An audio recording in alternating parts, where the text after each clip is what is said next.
pa. Lily.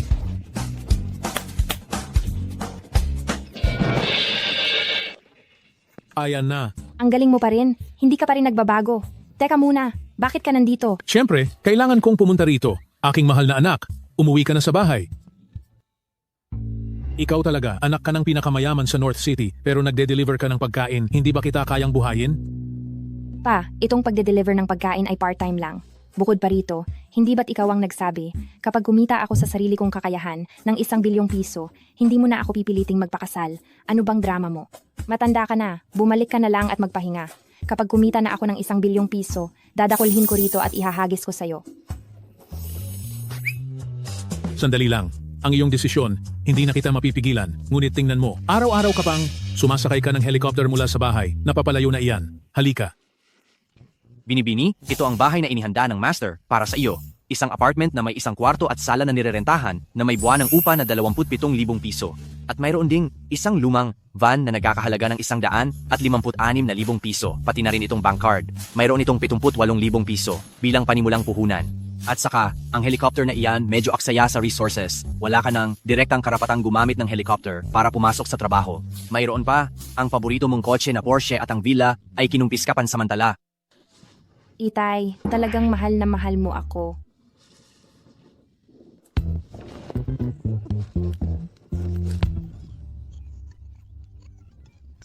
Itay, may kliyente na nagmamadali. Hindi na kita kakausapin. Alis na ako, Itay. Paalam. Lumaki na ang anak ko at may sarili ng pananaw. Sir, ang panganay na anak, sa palagay ninyo, kaya ba niya ang ganitong buhay? Hi! Gusto ko ngang hindi niya kayanin para umuwi na siya agad. Magandang hapon, na-deliver na po ang order ninyo. Pakibigyan na lang po ng 5-star rating. Ito ang pinakahuling order para sa araw na ito. Tapos na. 100,000,000. Napakadali talaga.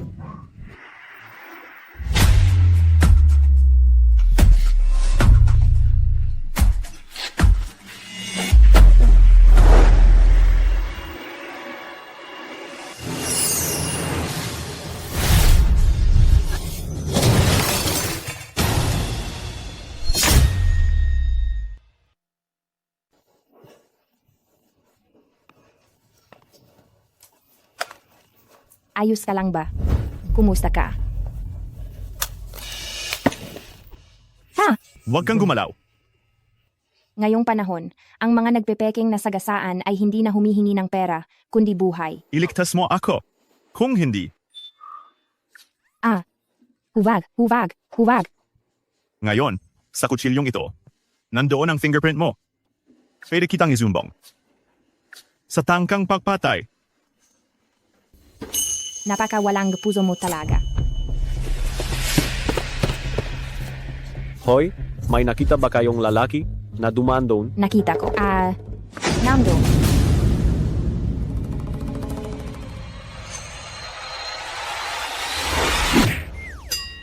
Hoy.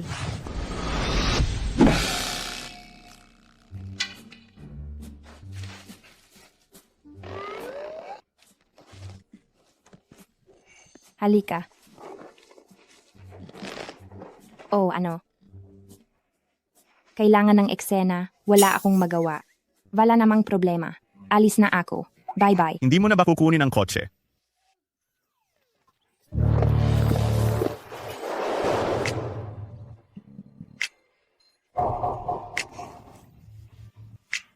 Iligtas mo ako? Bibigyan kita ng 100,000,000. Talaga?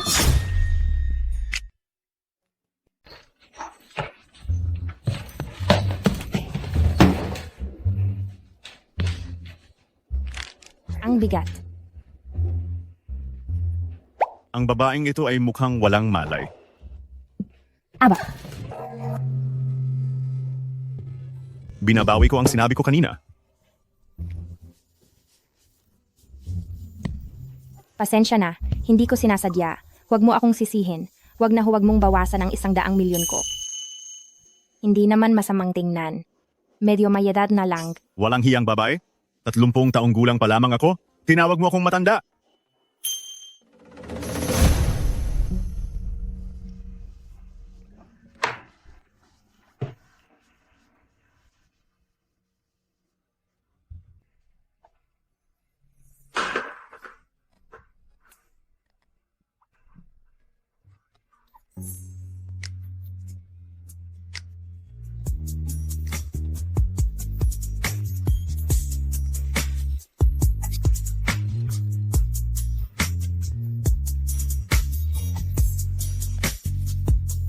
Mabuti na lang at gas-gas lang, swerte ka.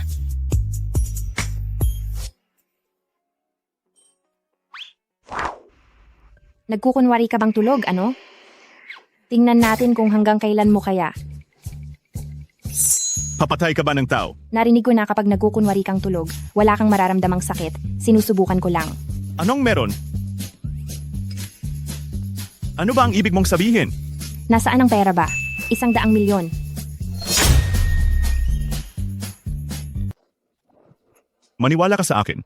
Bigyan mo ako ng 1 taon. Tiyak na bibigyan kita ng 100,000,000 piso. Ay, wala pala siyang pera. Pansamantala lang. Hey. Hoy, maniwala ka sa akin. Maniwala ka sa akin, talagang babayaran ko ang utang ko sa iyo. Hindi ako makikinig. Parang tumatahol ang aso. Masipag ako, nakakapaglaba ako, nakakapagluto ako, at makakatulong din akong maglinis ng bahay mo.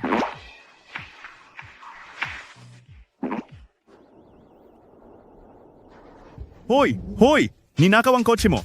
Hindi ka pa rin sumusuko. Manloloko ka. Masamang manloloko. Ninakaw ang kotse mo! Kotse. Kotse nino. Sa akin.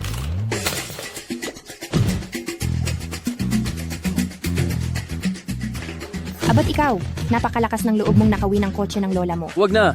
Nagkamali ako! Tawagan ng pulis at ikulong siya. Wala akong telepono.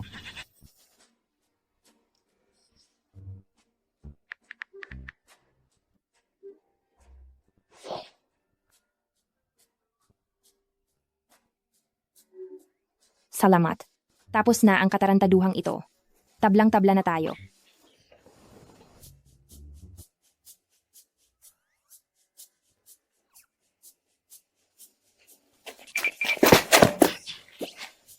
Kuya, bakit ka sumusunod sa akin? Ako, hindi ko matandaan kung nasaan ang bahay ko. Mula sa wala, nakalimutan mo na ang lahat? Ikaw, wag mo akong subukang lokohin. Dahil gusto mong manatili, kailangan mo akong pagsilbihan. Walang problema. Dito ka matutulog. Matutulog ako sa sofa. Bakit? Ano pa ba? Ito ay isang bedroom lang. Kung hindi ikaw matutulog sa sofa, ako. Walang problema. Ang upa ay 3,500 piso sa isang buwan. Dahil pinatira kita, ako na ang magsasakripisyo sa ating dalawa. Magbabayad ako ng 500, ikaw ang magbabayad ng 3,000. Hoy! Bakit ako ang magbabayad ng 3,000? Hala, wag mong sabihing hindi ako nagpapakita ng malasakit sa iyo. Ngayong unang buwan, hindi ako kukuha ng bayad sa iyo. Pero, kailangan mong lumabas at magtrabaho ka agad. Hindi ako nag-aalaga ng mga taong walang ginagawa dito sa bahay. Ziga. Binibini, walang problema. O Ziga. Wala kang gagawin ngayon, maghilamos ka na at matulog. Teka, wag mong pakialaman ang mga gamit ko. Ang pangalan ko ay Tangli, tandaan mo. Simula ngayon, wag mo akong tatawagin kung walang importante. Ang pangalan ko ay Chin Xiao.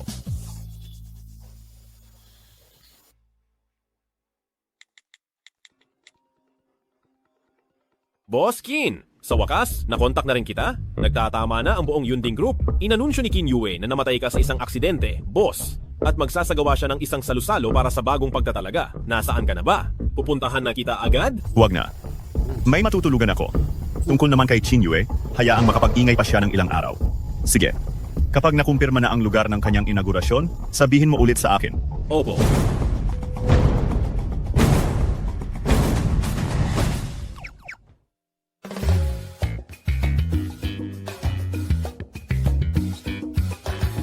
Sa tingin ko, talagang mahirap siya.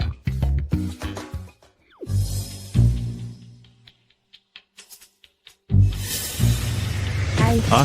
may mga magnanakaw bawat taon, pero mas marami ngayong taon. Anong ginagawa mo? Ako ito. Ika pala?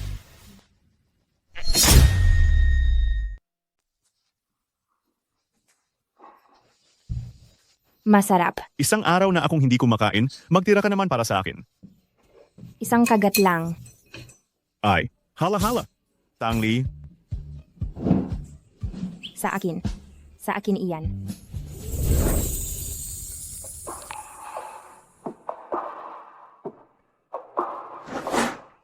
Teka, Dahan-dahan kang kumain. Mayroon pa akong 2 set ng damit pang lalaki doon. Bumili ka na lang ng damit bukas. Mag-i-start na akong magtrabaho sa Yunding Company bukas. Magpahinga ka na ng maaga.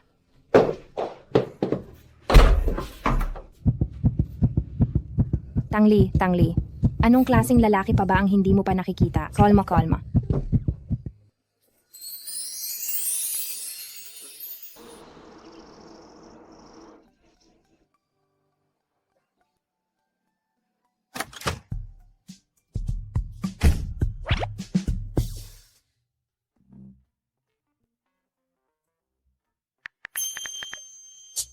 Secretary Wu, handa na ba ang sasakyan? Pababa na ako.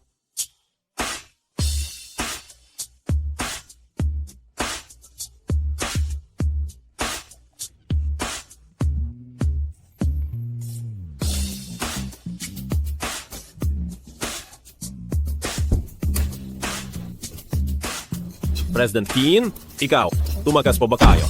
Huwag ka nang magtanong. Magmaneho ka na.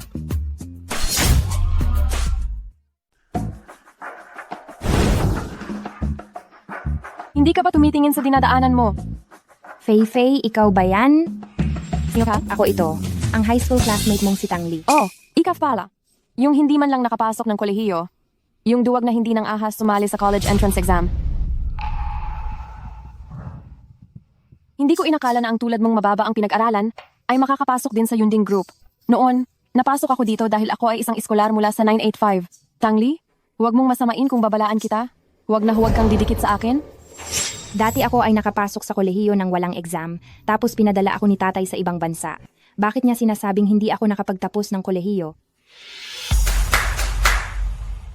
Magpapakilala lang ako sa inyo. Ito ang bago nating apprentice, si Tang Li. Kumusta kayong lahat? Sana ay maging maganda ang ating samahan. Fei. Team leader, magkakilala kayo? Kilala siguro. Hindi siya sumali sa college entrance exam noon. Hindi ko alam kung paanong nakapasok siya dito. Kaya pala, nakadamit ng hindi mo alam kung saan galing, pero may lakas ng loob na pumasok sa design department natin. Ang pinakabagong disenyo ng Milan, kung sinasabi mong galing lang ito sa palengke. Mukhang alam ko na, inaaway niyo pa rin ang mga bagong pasok, tama? Inaway? Nagpapatawa ka ba? Ikaw, wala kang pinag-aralan, wala ka ring gawa, hindi ka na ba pwedeng sabihan? Baka naman nakapasok lang siya dito gamit ang koneksyon. Kaya pala? Ang mga disenyo ng Yunding Group Design Department, kapag napili, may gantimpala na mula 200,000 hanggang 500,000 yuan. Hindi ako pwedeng magpadala sa emosyon. Ang ilang bagay, kailangan pa ring patunayan gamit ang husay. Padaanin mo ako.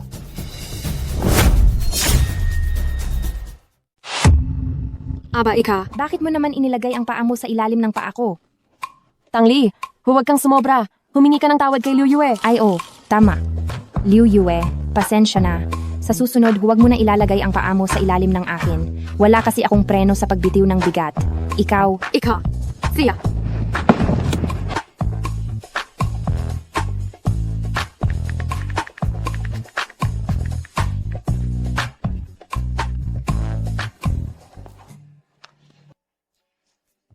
Mr. Keen, ito ang mga impormasyon ni Tang Li. Ang kanyang background ay pangkaraniwan lang.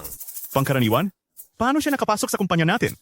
Pupunta ako sa Human Resources para mag-imbestiga ulit. Sa susunod sa kumpanya, alagaan mo siya ng husto, huwag mong hayaan na may umaapi sa kanya. Mr. Chin, kayo po at si Miss Tang. Hi, Mr. Keen. Ipinakalat na ni Qin Yue ang balita tungkol sa inyong pagkawala. Pagkatapos ng 3 araw, sa mismong harap ng lahat, siya mismo ang kukuha ng Cloud Summit Group at pipirmahan ang kontrata ng pagmamana. Ang pangalawang ginang ay nag-ayos ng kasal para kay Qin Yue. Ang babae ay anak ng pinakamayamang tao sa North City. Gusto talaga nilang gamitin ang pag-aasawa para patatagin ang kanilang posisyon. Ang pinakamayamang tao sa North City, si Chen Deqiang, hindi niya pinapakita ang kanyang anak na babae. Pati ba naman siya napapayag niya? Mukhang si Qin Yue ngayon ay gumugol ng maraming pag-iisip. Ngunit kung mapapatatag ba niya ang posisyon na ito, iyon ay ibang usapan na. Aray, Mr. Qin, saan po kayo pupunta? 6:00 na. Dapat tapos na ang trabaho niya.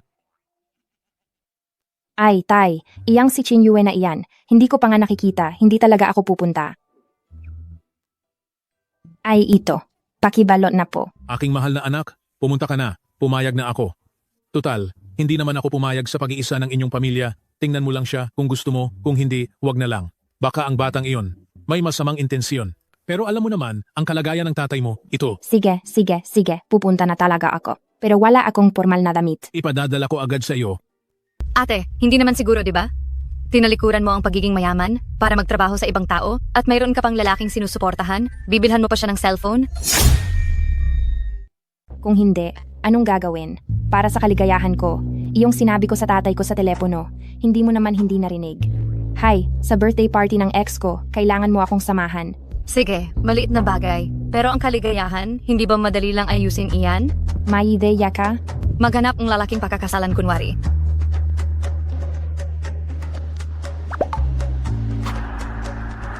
Maghanap ng lalaking pakakasalan kunwari?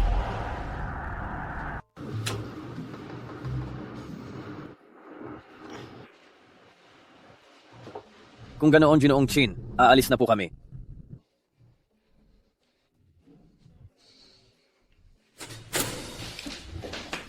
Nandito ka na? Umupo ka. Lahat ito. Ikaw ang gumawa. Oo, pasensya na sa simpleng handa.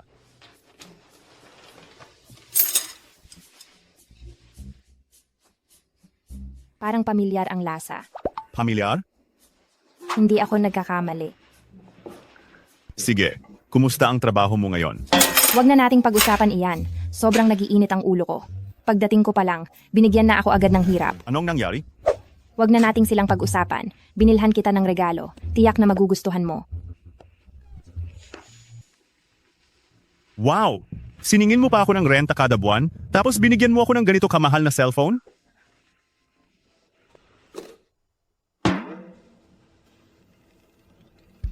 Ano ito? Pangmatanda? Huwag mo namang maliitin itong phone ng matatanda. Tingnan mo. Ang lakas ang boses, ang ingay, di ba? Oh, Kung may problema ka, direktang makipag-ugnayan ka na lang sa akin. Hindi naman mahal itong cellphone ko, kaya hindi mo kailangang bayaran. Kailangan mo lang akong tulungan sa isang napakaliit na pabor. ano naman ang napakaliit na pabor na nagkakahalaga ng 200 at 900? Pakasalan mo ako. Ano? Ano? Magpakasal? Hindi ko kayang gawin yan. Magpapanggap lang tayong kasal at babayaran kita ng kabayaran para hindi mo na kailangang problemahin pa ang pagkain at damit habang buhay. Aray.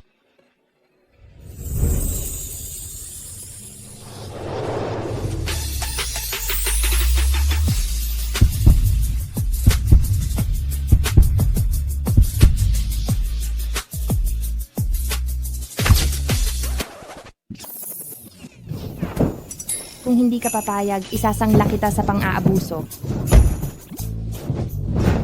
Ang yabang mo, halimaw, sumusubok ka pang maglaro ng matalino sa akin. Parehas lang tayo. Ang kutsilyo ng ilang tao noong araw, may bakas pa rin ng daliri ko roon. Kaya, itong kasal gagawin ba o hindi? Gagawin. Pero kailangan nating gumawa ng prenuptial agreement. Ito ang gusto ko.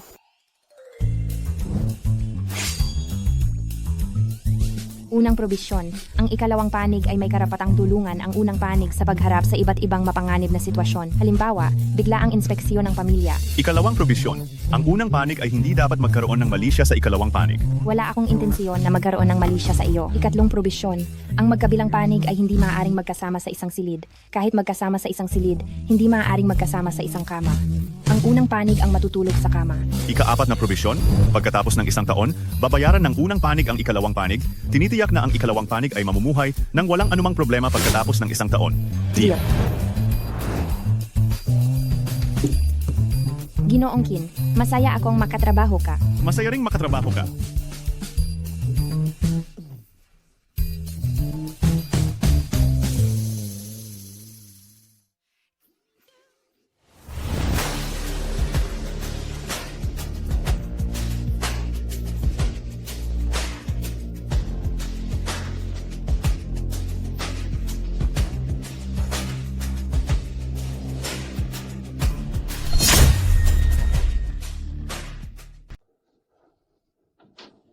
Sa wakas. Hindi ka pa rin pala nagtagumpay sa akin, kuya. Wu Tian, alam kong tapat kang aso ng kuya ko, ngunit ayos lang sa akin na panatilihin ka hanggat handa kang maglingkod sa akin. Ano po ba itong sinasabi ninyo, pangalawang master? Ito po ang nararapat kong gawin. Tawagin mo akong General Manager Qin. Wutian, tandaan mo, si Kinyue na ang General Manager Chin ngayon. Hindi pa natin sigurado kung siya na nga ang General Manager Qin, hindi ba? Ano ang ibig mong sabihin? Tingnan mo itong si Wutian, sobrang kawalang galang. Anak, kapag nagsimula ka na sa iyong trabaho, paalisin mo agad siya. Huwag kang mag-alala, ma. Hindi ko hahayaan na may asong nananakmal sa tabi ko. Kung maaari lang, pati ang matandang babae na yon, gusto kong... Huwag kang magsalita ng kung ano-ano. May pamilya pa rin ang lola mo na may kapangyarihan. Ngayong gabi, kailangan mo lang magpakita ng magandang asal at ang anak ng pinakamayamang tao sa Bacon ay pupunta rin. Ay ma, narinig kong napakapangit raw ni Miss Tang. Ayaw ko talagang makipag-alyansa sa kasal. Anong problema kung pangit? Kapag nakapasok na siya sa pintuan, wala na siyang magagawa kundi sundin ka, hindi ba? Huwag kang mag-alala. Ako, ang nanay mo, sisiguraduhin kong susunod siya ng maayos. Kung sakaling ayaw mo na sa kanya, maghanap ka na lang sa labas. Wala siyang karapatang magreklamo. Kung ganon, sige. Hey, mag-ingat ka, kuya.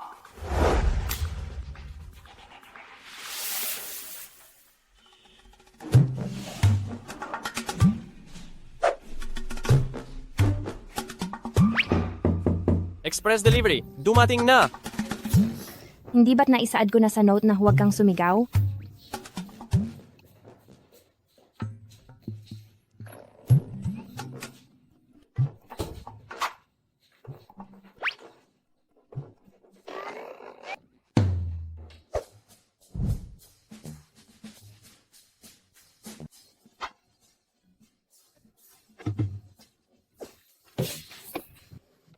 Ako. Mauna ka na. Kailangan ko kasing mag-deliver ng takeout mamaya. Buti na lang at nakahanap ako ng trabaho kanina. Magda-drive ako mamaya bilang driver for hire. Galingan mo, tiwala ako sa'yo. Tutal, ang upa sa unang buwan ay hindi pa babayaran. Huwag kang magmadali, dahan-dahan lang. Tara na.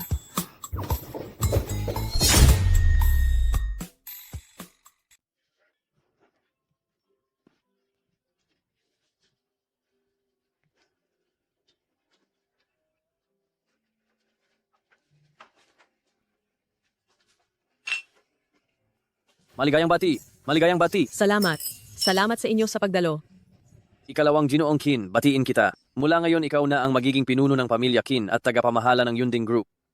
Walang ikalawang Ginoong Qin, si CEO Qin talaga. Sa hinaharap, sana ay bigyan mo ng pasasalamat si CEO Qin, alagaan mo ang aming negosyo at bigyan kami ng kontrata para gawin. Aba, hindi naman. Napakabait mo naman. Ang His Group ay ang haligi ng industriya ng real estate. Sana ay maging mas madalas ang ating pakikipag-ugnayan, CEO He. Ayo, puri mo yan. Masyado kang formal. Check. CEO Chen. CEO Qin, ito ang aking minamahal na anak, si Xiao Yu. Siya, gusto niya talagang makipagkaibigan sa iyo. Siyempre naman. CEO He, alam mo ba ang pinakamayamang tao sa Beijing? Ngayong gabi, darating din ang anak niyang babae. Matagal nang gusto ng anak kong si Yuer, ang kanyang anak na babae. Baka hindi na ito pupuwede. Chen Deqiang, ang pinakamayamang tao sa Beijing. Oo, tama. Ziga? Halika anak, pirmahan mo na ang kontrata ng pagmamana. Pagkatapos, ang mga panauhin, halos kumpleto na rin.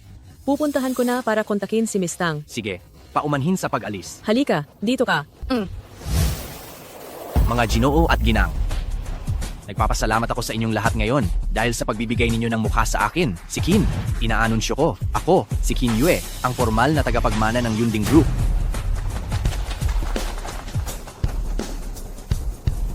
Hindi pa patay si CEO Qin, ikalawang binata. Ganito ka na ba katubili? Wu Tian, ikaw na naman?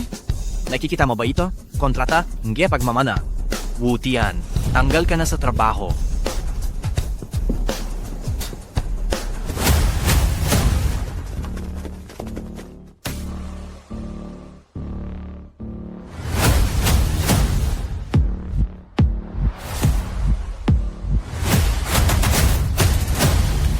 Qin Xiao, paanong nangyari? Buhay ka?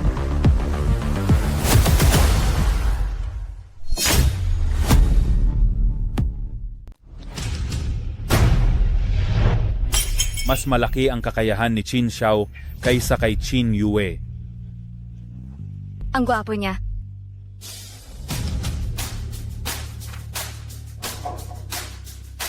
Napakagaling mo talagang kapatid. Kuya, ako. Ngayon na nakabalik na ako, may masasabi ka ba? Wala. Wala. Sigurado pong wala.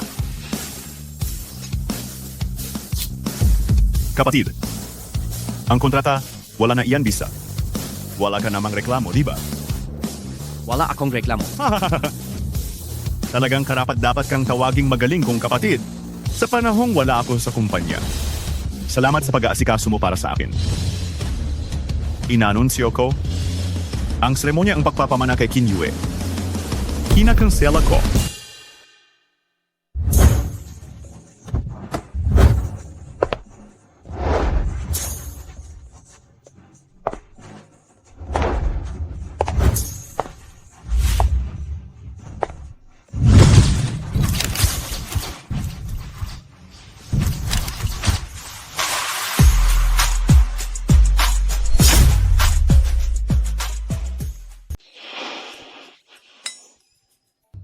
Anong nangyayari?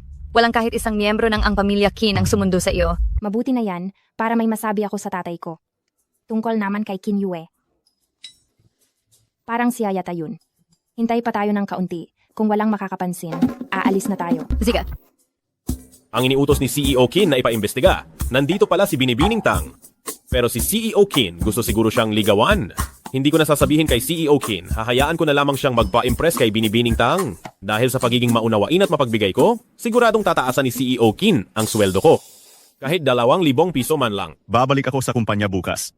Ang ibang bagay, wala akong sasabihin.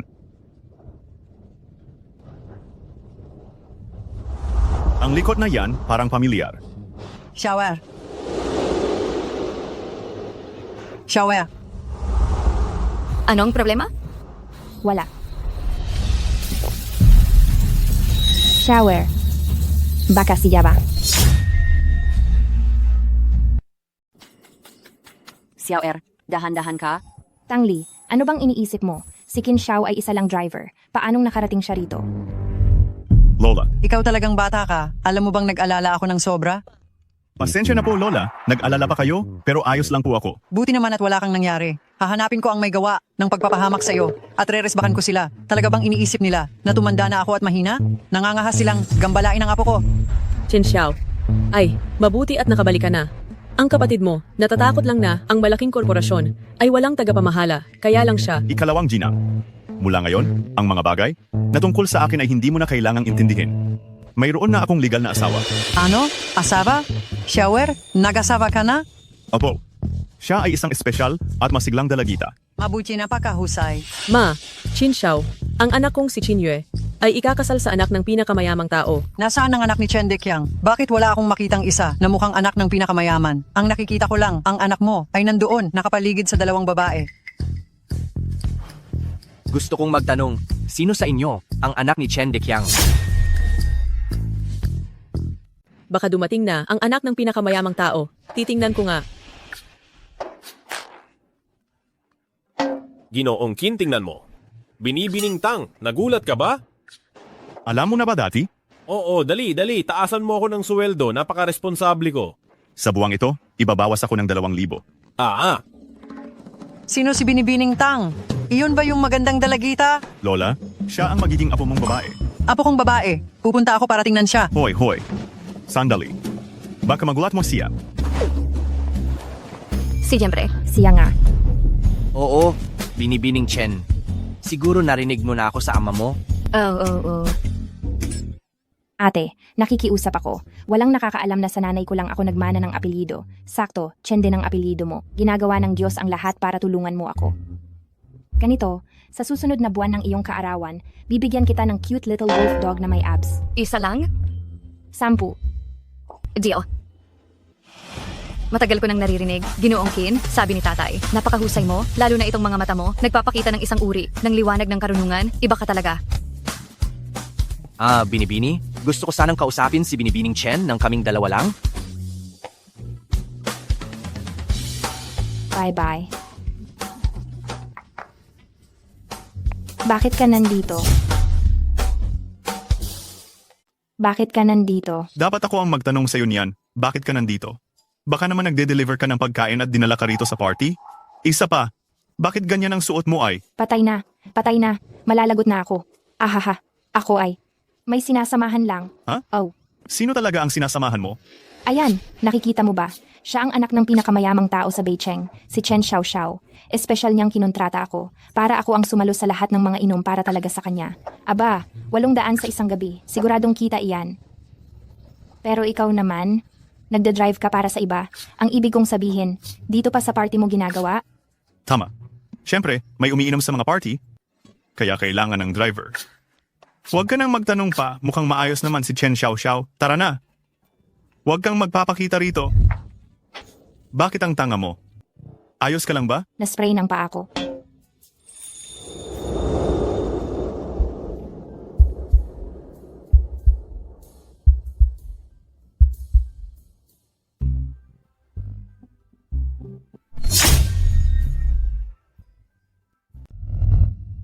Anong nangyayari? Iiwanan mo ako? Bahala ka na sa buhay mo, Besh. Dumating na kasi ang driver husband ko.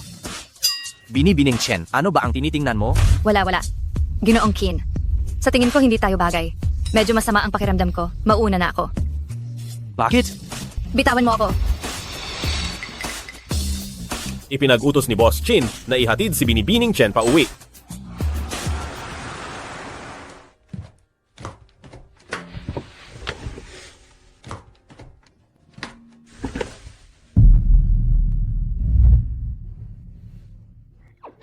Ang labis naman. Hindi pa nangyayari sa akin yan. Siguro sa ganda ng tindig mo ay natakot sila. Kaya ako naman po mag-isa. Hindi. Kung wala akong pahintulot, huwag kang gagalaw.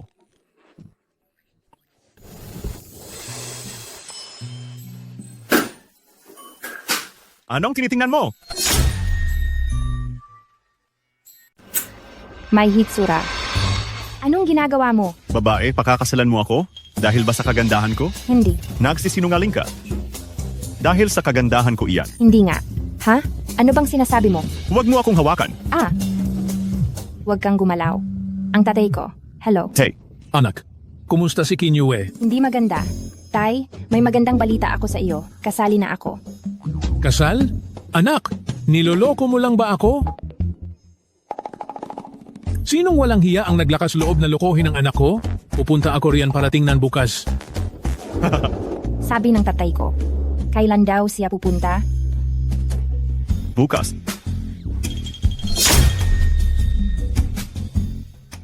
Ang kasunduan natin, hindi mo naman siguro talaga nakalimutan, di ba? Ang unang tuntunin. Ang harapin ng bigla ang pag-iinspeksyon ng mga magulang. Paano kung hindi ko sundin? Mahal. Hindi mo naman siguro ako pababayaan, hindi ba? Ako. Parang yung medyas ko, hindi ko pa nalabhan, di ba? Lalabhan ko.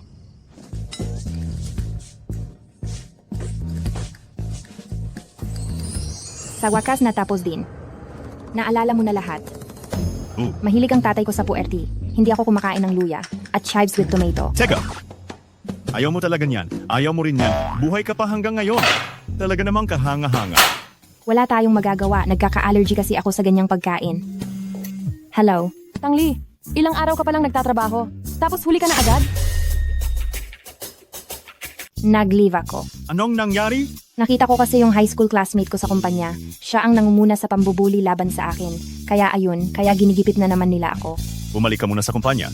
Kapag dumating ang tatay mo, tatawagan kita. Sige. Teka, sandali lang.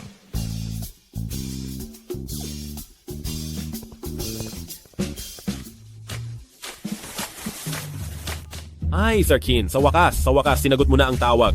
Ang mga shareholder hindi na mapakali sa paghihintay. Secretary Wu, sunduin mo ako agad. At saka, sabihin mo sa mga empleyado dito sa kumpanya, maging mabait sila kay Tang Li. Kinasal na kami. Opo, sisiguraduhin ko po, sir. Sir Qin, kayo at si Miss Tang ay kinasal na?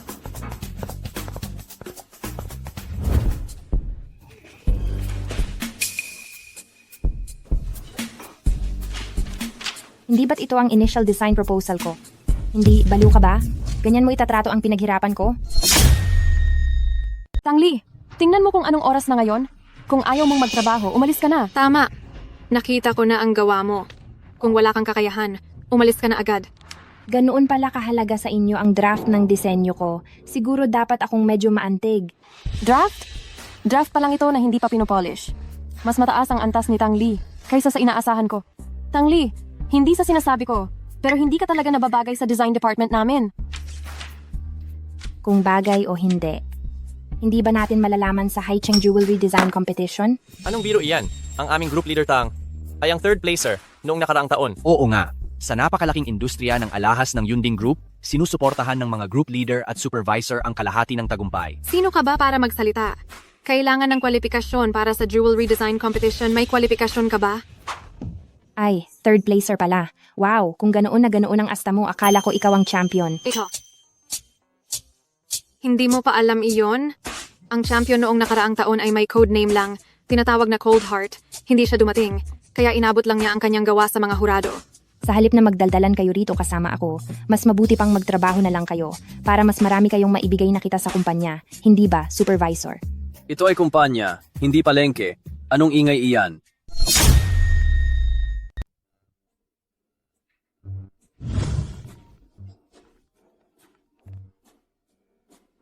Wukalihim, anong nangyayari? May isang tao sa kumpanya na kailangan mong bigyan ng espesyal na atensyon. Siya ang asawa ni General Chin. Ang asawa ng Pangulo, ha? Bakit hindi ko alam yan? Medyo komplikado ang bagay na ito. Huwag mo ring masyadong ipahalata na matuklasan ng asawa ng Pangulo. Opo, naintindihan ko. Maaari ko bang itanong ang apelyido ng asawa ng Pangulo? Tangang apelyido. Teng, may dalawang may apelyidong Tang sa kumpanya. Sina Tang Fei at Tang Li. Sino ba talaga ang asawa ng Pangulo? Kailan kaya darating si tatay? Hindi ko rin alam kung handa na si Qin Xiao. Ang lahat ng sumusuporta sa pag-akyat ni Qin Yue sa puwesto. Kusang pumirma na sa kontratang ito. Huwag na tayong maging masyadong kahiya-hiya. Ginoong Qin, tungkol sa bagay na ito, wala rin kaming alam. Noong panahong iyon, inakala naming lahat. Wala ka na talaga. Ginoong Chin, sinabi nilang, patay ka na. Hindi pwedeng walang mamumuno ang kumpanya kahit isang araw. Si Ginoong Qin ay inuri lang bilang nawawala. Kayo naman ay talagang nagmadaling lumipat kay Qin Yue.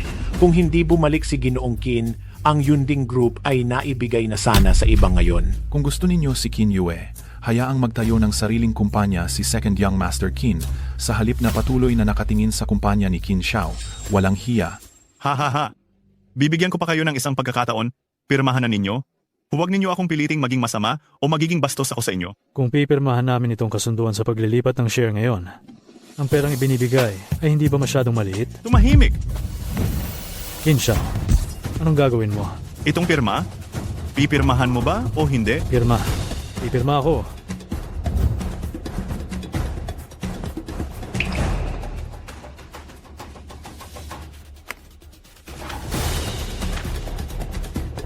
Ang marunong sumusunod sa takbo ng panahon. Simula ngayon, hindi na kayo kasali sa Yunding Group.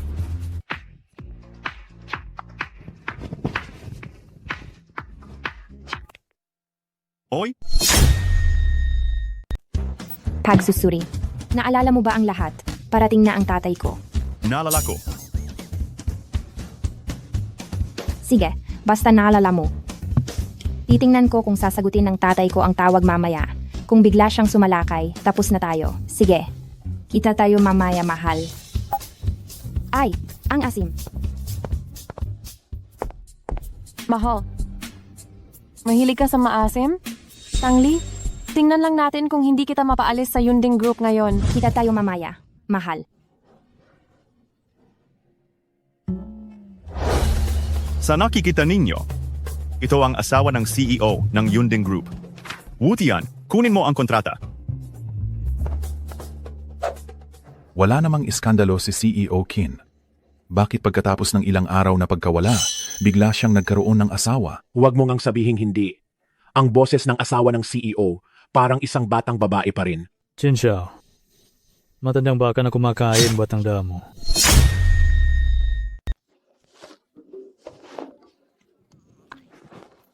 Ate, nasa baba ko ng opisina mo, kumain tayo.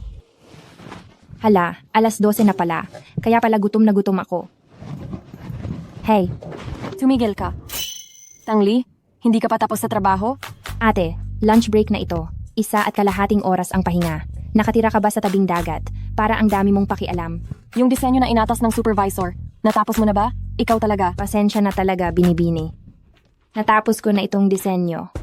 Goodbye. Team leader, hindi ka talaga nirerespeto ni Tangli. Ang Tangli na iyon. Hindi kumakain sa labas ng kumpanya si Tangli dati. Ngayong lalabas siya, baka may sikreto siyang tinatago.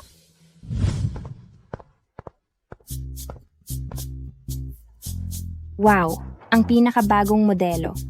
Hindi ba't hindi ka binibigyan ng sobrang baon ng tatay mo? Bakit? Yumaman ka na. Ay, huwag mo nang itanong. Kaninang umaga, nakaparada na itong kotse sa baba ng bahay namin. Hulaan mo kung sino ang nagbigay? Si Chin Yue. Sabi ko na, ikaw ang matalino na laging pinupuri ng mga magulang ko. Tama ang hula mo. Handa na ba ang mga gamit? Handa na lahat. Tiyak na hindi masasayang ang biyahe ng biyenan mo. Teka, Boss Chin. Chin Xiao. Kilala mo ba si Chen Xiao Xiao?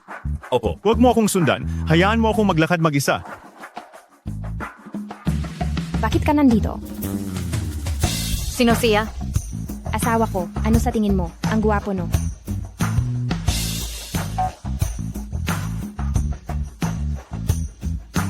Guwapo.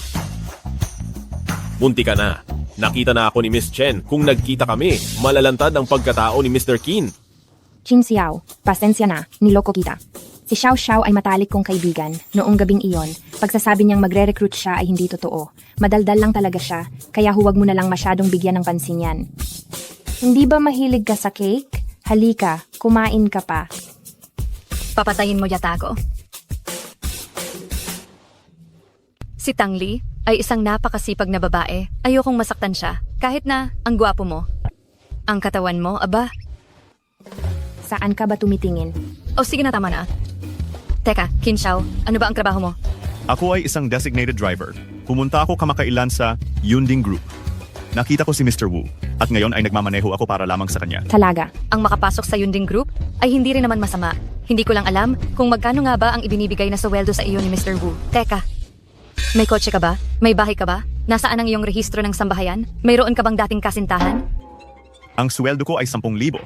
At ito ay lahat ibibigay ko kay Tangli. Tungkol naman sa kotse, wala. Wala ring bahay. Mayroon akong lokal na rehistro sa Haicheng. At tungkol naman sa dating kasintahan, wala rin akong ganoon. Mabuti. Bata ka pa naman kaya maaari ka pang magsikap, hindi ba? Gayunpaman, naalala ko, ang CEO ng Yunding Group, parang ang apelyido niya ay Chin, tama? Anak ng pinakamayamang tao sa Beicheng? Alam pala ang pangalan ko. Oh, si President Wu ay isa ring malaking shareholder. Huwag mo siyang pansinin. Natatakot lang siya na maloko ako, kaya madaldal. Ay, hindi ba design na dress ito? Paano nasuot ito ni Qin Xiao? Ang damit mo mukhang hindi ito mura, hindi ba? Hindi ko pa nabibili iyan para sa iyo. Saan mo nakuha yan? Ito po ay lumang damit ni President Wu. Nagustuhan ko po, kaya pinulot at sinuot ko. Pumunta kayong lahat sa conference room. May inatas sa atin ang pamunuan. Sa design competition sa Haicheng sa isang linggo, ang kampyonato ay kailangang makuha ng ating kumpanya. Kampyonato? Noong nakaraan na design competition sa Haicheng, 3 taon na kinuha iyon ng Cold Heart na hindi pa natin nakikita. Mukhang mahirap makamit ito ngayong taon. Manager, huwag kang masyadong mag-alala. Kumpiyansa akong makukuha ko ang laban na ito. Hindi ako magpapatalo sa Cold Heart na yan. Maaari kayang, wala ka namang kakayahan. Anong biro ba yan, Tangli? Ang #1 top jewelry designer sa Haicheng. Pwede kong sabihin, maliban sa team leader natin, wala nang iba. Wala akong pakialam kung anong paraan ang gamitin ninyo ang kampyonato. Dapat sa kumpanya natin mapunta. At ang premyong salapi para sa kampyonato ay 1,000,000. 1,000,000? Hindi dapat magdalawang isip, kumilos agad. Manager, huwag kang mag-alala. Hindi ko hahayaang lumipas ang premyo. Nakakatawa ka, Tangli. Sino ka ba sa tingin mo? Sa tingin ko, ang pinakamalaking pag-asa ay ang team leader namin. Tangli, handa akong makipagkompetensya sa iyo. Basta, kung mayroon kang ang kakayahan. Si Tangli ay parang hindi pa nakakakita ng pera. Mukhang hindi siya ang asawa ng presidente. Kahit si Tang Feifei ay hindi rin masyadong mukhang ganoon. Pero kung ikukumpara kay Tang Li, mas maayos siya. Baka, itinatago ni Tang Feifei ang kanyang pagkatao. Ay, teka, sasabihin ko lang, ang premyo ay personal na inisponsor. NG Presidente. Libo-libong piso na lamang ang natitira sa akin. Sana makayanan ko hanggang matapos ang design competition sa susunod na linggo. Hindi namin bibiguin ang presidente. Si Tang Feifei ang asawa ng presidente, sobrang nag-aalala sa presidente. Feifei, galingan mo, alam kong kaya mo. Sipo manager.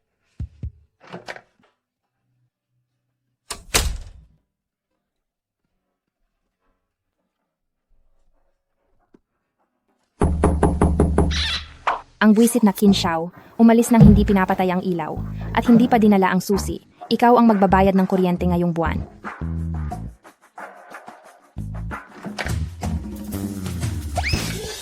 Si Papa?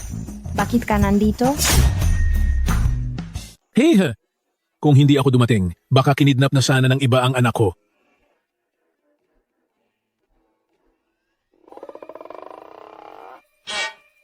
Naku po, hindi ko pa naibabalik ang kumot ni Qin Xiao. Anong nangyayari rito? Kasal kayo, hiwalay ang tulog ninyo? Nasaan ang bugok na iyon? Nasaan siya? Kasi nag-overtime pa siya at hindi pa umuuwi. Itong kumot. Kakapalit at kalalabada ko lang at hindi ko pa naisoli. Maupo po kayo. Ipaghahanda ko po kayo ng tubig.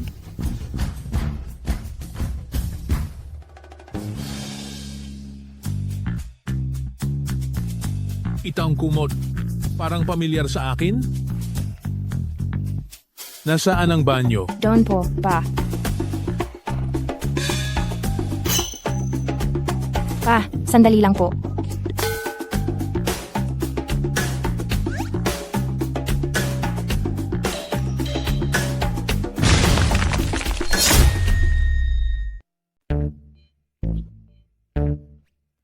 Kayo ba ay... Kailangan ng kaunting pampasigla ang sikmura ng taong ito para gumalaw. Para masipsip. Ano ang pangalan ng aroganting batang iyan? Itay. Ako si Qin Xiao. Qin Xiao? Pamilyar ang pangalang iyan. Bakit hindi ko maalala? Ang ama ni Tang Li. Nakita ko na ba siya? Itay. Tejel! Hindi ko sinabing tawagin mo akong Itay. Ang kasal ninyo ni Lily, hindi dumaan sa pahintulot ko. Higit pa rito, bakit kayo magkahiwalay ng tulugan? Ano? Bacon kasaw. Niloloko ninyo ba ako? Patay, nahuli na kami.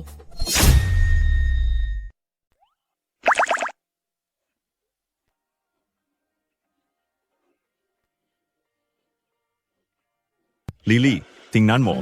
Nakamali na si tatay. Kaya hayaan mo na akong pumasok.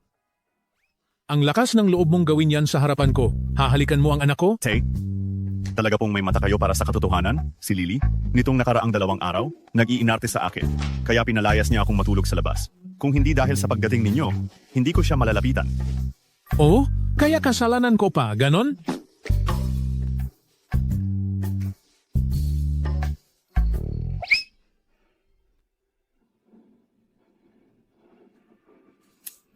Tay, tanggapin mo na ang katotohanan. Matalino ang batang yan noong bata pa. Baka niloloko lang niya ako gamit ang marriage certificate.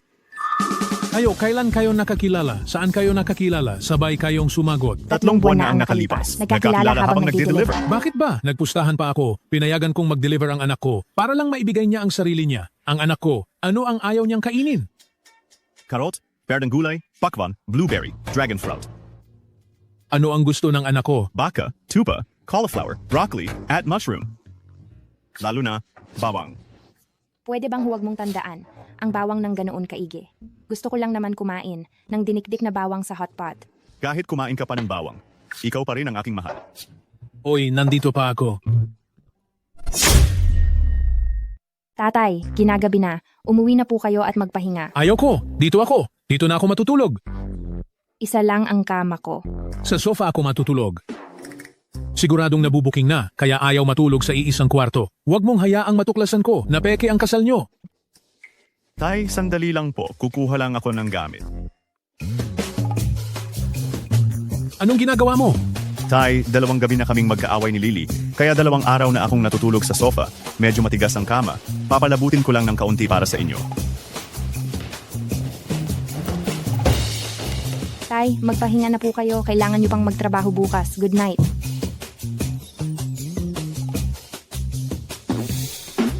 Teka, hindi ganito dapat ang takbo ng kwento.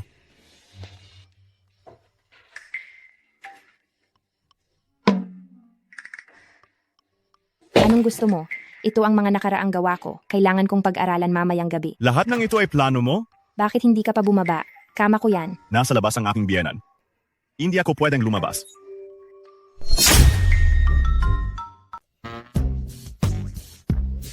Hindi ako pupunta. Igagawa kita ng banig sa sahig. Ngayon ko lang inilatag ang sopa para sa biyenan. Inilabas ko na rin ang kumot. Magagawa mo ba talagang tiisin na makita akong natutulog sa sahig? Mayroon akong osteoporosis. Takot ako sa matigas. Anong gagawin natin? Magkasama tayong matutulog.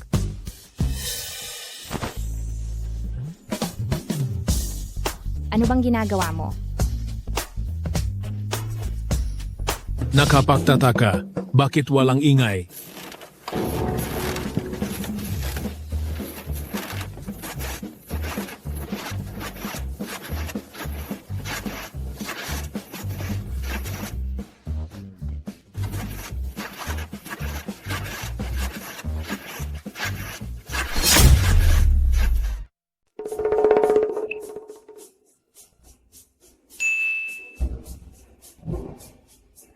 Dalagitang pasaway kapag tamang pagkakataon na dalhin mo na siya rito.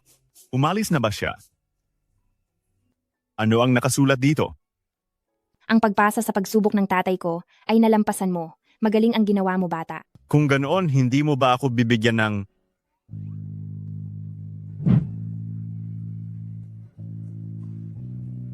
gantimpala, ha? Bata ka, kagabi. Sinamantala mo ang pagkakataon, tapos gusto mo pa ng gantimpala. Masyado kang mapangarapin. Nandaya ka? Ble ble ble.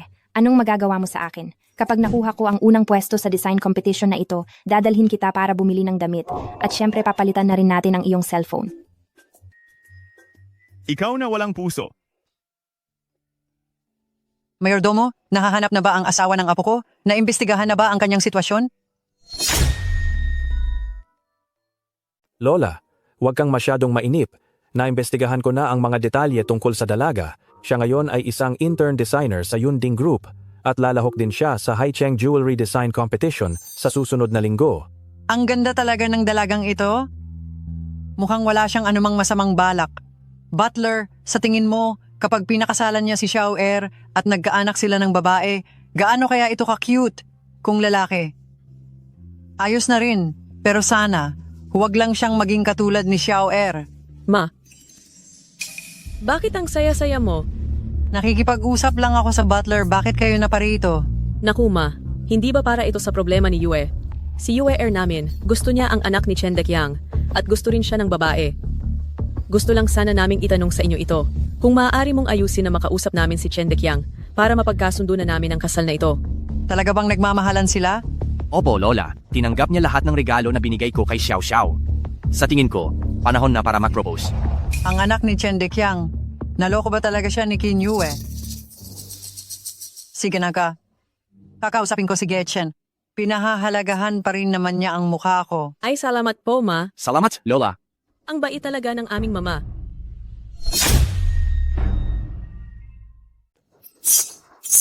Anong nangyari? Sipon yan. May sipon ka na. Pumasok ka pa sa trabaho. May nanadya talaga sa akin. Alam ko na kung sino. Sigurado ako na si King Er Xiao Yung. Anong ginagawa mo? Ang mga binigay sa akin ni Qin Yue, binenta ko lahat. Ang laman ng card na to ay mahigit 3 milyong piso. Hindi ba wala ka ng pera? Heto, tutulungan kitang makabangon. Ate, mahal kita. May itatanong ako sa iyo. Pupunta ka ba talaga sa Haicheng para sumali sa kompetisyon ng disenyo ng alahas? Hindi mo talaga gagamitin ang pangalan ng malamig na puso? Salamat, kung hindi dahil sa iyo. Huy, Lily, inirehistro kita para sa kompetisyon ng alahas sa katabing lungsod na isumite na ang mga disenyo. Mag-isip ka ng palayaw mo. Hump! Kung hindi ka pupunta sa klase sa piano, hahatiin sa kalahati ang allowance mo ngayong buwan. Hayang malamig na puso kong ito. Malamig na puso? Ang baduy naman ang panggalan na yan. Lily, siguradong sisikat ka? May tao ba kanina? Ate, naniniwala ako sa'yo. Sasali rin ako sa pagkakataong ito. Sama-sama tayong magpapakatotoo. Tama na, magtrabaho na tayo. Teka, sandali. Matutulungan mo ba akong magtanong tungkol sa sekretarya ni Ginoong Chin? Ano bang klase siyang tao? Chen Xiao Xiao, umamin ka. Umiibig ako sa isang sekretarya. Hindi ko alam kung papayag si Tito Chen. Ginagaling Chin, naayos na ang lahat ng bagay na may kaugnayan sa kompetisyon sa disenyo? Mabuti, huwag kang magkamali. Chin Xiao. Si Ai. Ginagaling Wu, inutusan niya talaga akong pumunta dito sa kumpanya para gawin ang ilang pagkaalila para sa kanya. Ikaw si Ginagaling Wu. Kumusta po? Madalas ko talagang marinig si Qin Xiao na binabanggit kayo. Sinasabi niyang napakabait ninyo talaga sa kanya at nagbigay ng pagkakataon. Huwag kang mag-alala. Ano man ang ipagawa ninyo, utusan niyo lang si Qin Xiao. Sa totoo lang, isa rin siyang napakasigasig na tao. Mabuti. Hindi ko inakala na ipagtatanggol niya ako. Ginagaling Wu, magsisimula na ang pulong ng mga taga-disenyo. Kailangan mo nang talagang pumunta doon. Oo. Iyon. Sige, mauna na ako. Kin, mag-usap muna kayo ng asawa mo dito. Pagkatapos mag-usap, bilisan mo at pumunta ka na. Opo. Bakit ka nakatayo lang? Hindi ka pa aalis. Hindi tama na mauuna ang boss. Nais ko pa sanang kausapin ka. Importante ang kumita. Napakabihira na nagkaroon ka ng disenteng trabaho. Pahalagahan mo. Pero ano? Umalis ka na. Qin Xiao. Masarap hawakan.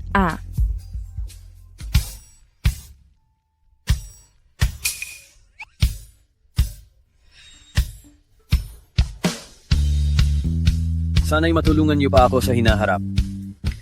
Ang tanga nitong taong ito. Talaga. Akala niya talaga asawa ako ng CEO. Mabuti na rin ito. Dahil ngayon, lahat ng supervisor sa kumpanya ay susunod sa akin. Nagpakahirap kayo nitong nakaraang 2 araw. Sabi ng supervisor, malaki ang tiwala niya sa atin. Tangli, bakit hindi ka nalang bumaba at bumili ng ilang kape para makapagmerienda tayo rito? Bakit ako ang pupunta? Ang lahat kasi ay abala. Wala silang oras para diyan. Abalang-abala silang lahat. Hindi ka ba nakakakita? Tingnan mo nga ang sarili mo, pwede ba? Hindi mo ba nakikita na abala rin ako? Ano kung ikaw ang inutusan? Boss, siguro kasalanan ko. Naistorbo ko siya. Anong sinasabi mo? Pumunta siya. Tangli, bilisan mo. Kung hindi, ang iyong regularisasyon. Magtitiis ako, magtitiis ako, magtitiis ako. May kutsilyo sa ibabaw ng puso. Kung magtitiis ka, magiging payapa ang lahat. Sige, pupunta ako.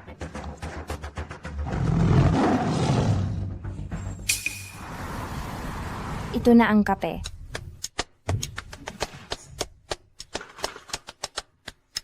Anim na tasa, 100 at 6 na po. Hindi ba, Tangli? Sa ganyan kaliit na halaga, hahanapin mo pa rin sa akin? Ikaw ang nagpabili sa akin ng kape. Noong bago ka pa lang, hindi mo kami nilibre. Ito, para bayad na iyon ha? Isang tasa ng kape? Ang dami mong reklamo? Okay lang, sa susunod ililibre ka na lang din namin. Kaya pala, kayong lahat gusto nyong makakuha ng libre, di ba? Tangli, parang sumobra na yung sinasabi mo. Ako sumobra. Tangli, magkakatrabaho tayo. Huwag nating gawing pangit ang sitwasyon.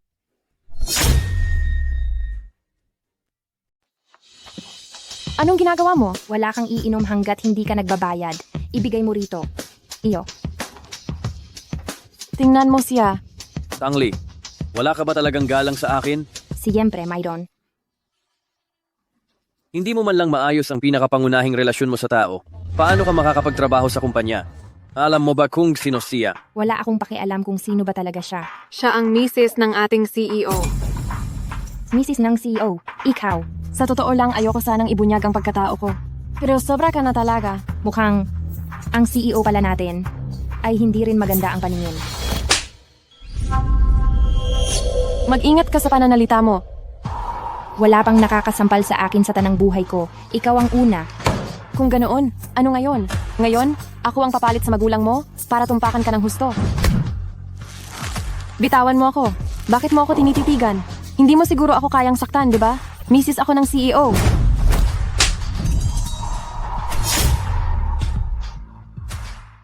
Fei, maayos ka lang ba? Naglakas loob kang saktan ako?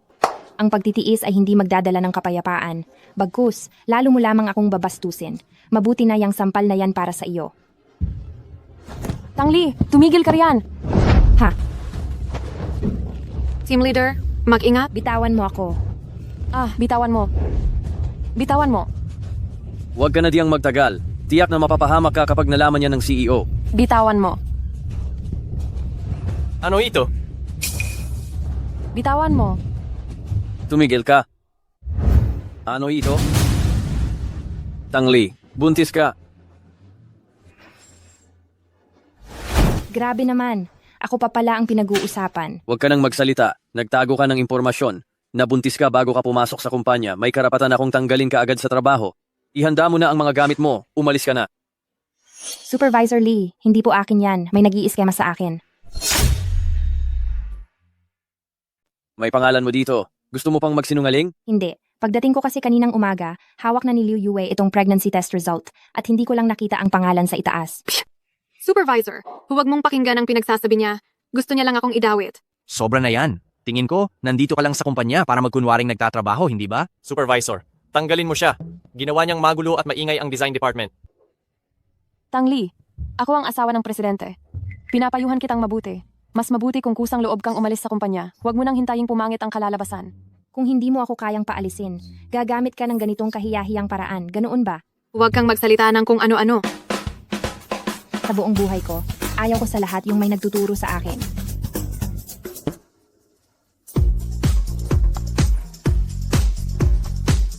Gusto niyang magpabawas ng sweldo?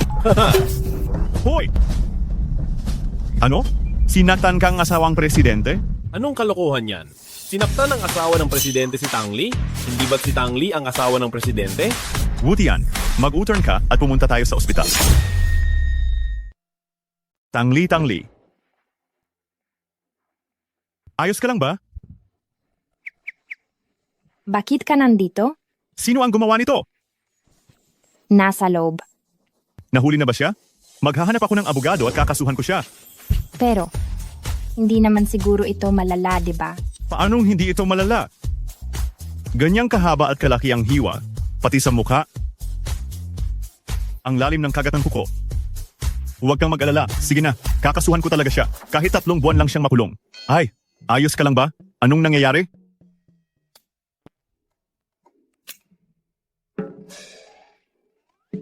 Tang Li, ikaw ang idedemanda ko.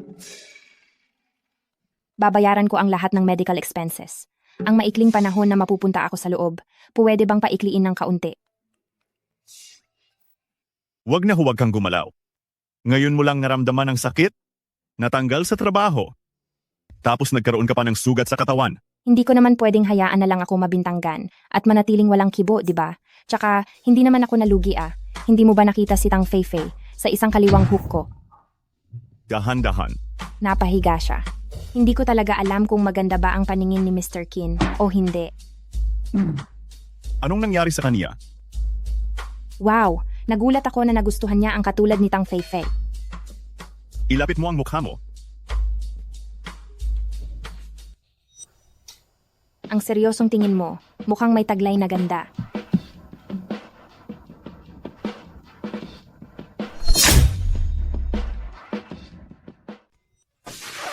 Anong ginagawa mo? Magsabi ka ng totoo. Pinakasalan mo ba ako dahil sa kagandahan ko? Anong pinagsasabi mo? Ako ba yung taong naghahabol sa kagandahan? Tama ka.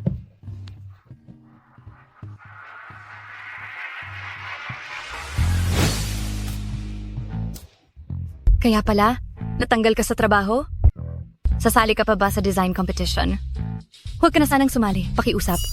3 taon na ako, hindi nakakapasok sa finals. Nag-aaral ako para makapag-advance ngayong taon.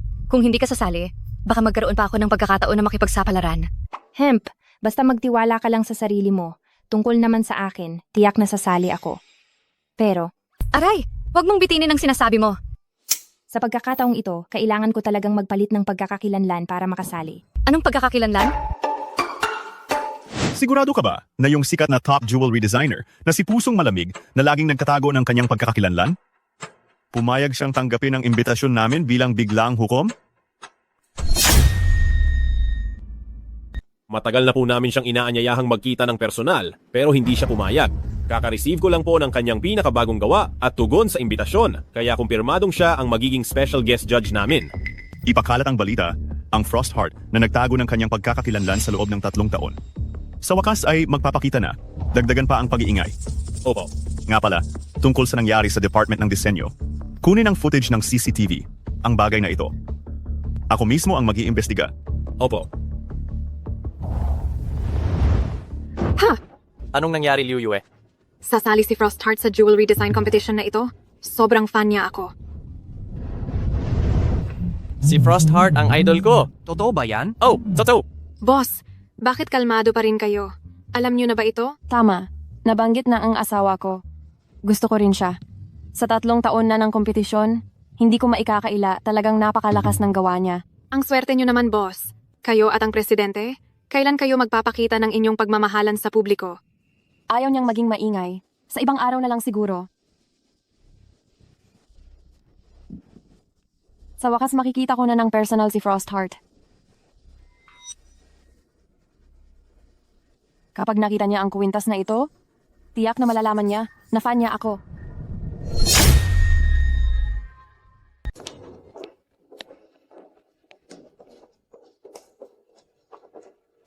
Ay, boss, ngayong haharapin natin ang malamig na puso. May kumpiyansa ka ba?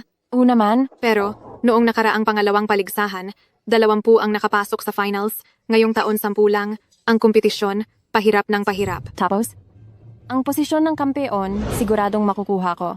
Hindi siguro? May pondo mula sa CEO ngayon, baka gumamit ng shortcut si Tang Feifei. Tama talaga na sumipsip ako. Tang Li, bakit ikaw na naman? May lakas ka pa ng loob na magpakita sa akin? Lily, sila ba ang mga nambubuli sa iyo? Hindi ba sinabi mo, bali ang mga paa nila? Mukhang wala naman silang kahit anong problema ah. Ikaw. Ay, tama na, hindi na ako magsasalita. Maghahanda na ako. Teka muna. Anong ibig sabihin nagababang ito? Tang Li, ito ay isang kompetisyon para sa pagdidisenyo ng alahas. Katulad mo, na walang anumang gawa. Paano ka ba talaga nakalusot sa preliminary round? Paano mo nalaman na walang gawa si Lily? Sige, sabihin mo nga sa akin. Anong gawa mo? Ayan, iyang kuwintas na nasa leeg mo. Ako ang nagdisenyo. Anong biro yan? Ang kuwinta sa leeg ng team leader ay disenyo ng nag-champion sa loob ng 3 taon. Si Pusong Malamig. Nakakatawa. Tang Li, hindi ka man lang nag-isip bago ka nagsinungaling. Sa ganyan mong pananalita, ikaw na ngayon si Pusong Malamig? Tama, si Lily ang pusong malamig. Ay naku siya. Siya si Pusong Malamig? Ang Pusong Malamig ay idolo ko. Kung siya si Pusong Malamig, sasampalin ko ang sarili ko ng 10 beses bilang paumanhin. Oho, tatandaan ko yung sinabi mo. Tang Li, dahil naging magkatrabaho tayo, pinapayuhan kitang huwag kang magyabang. Darating din si Pusong Malamig ngayon. Kapag napahiya ka, huwag mong sabihin kilala mo ako. Liu Yue, pumasok na tayo muna. Tara, pasok na rin tayo. Psst, aabangan ko ang kahihiyan nila. General Manager Chin, nasa pintuan na si Pusong Malamig.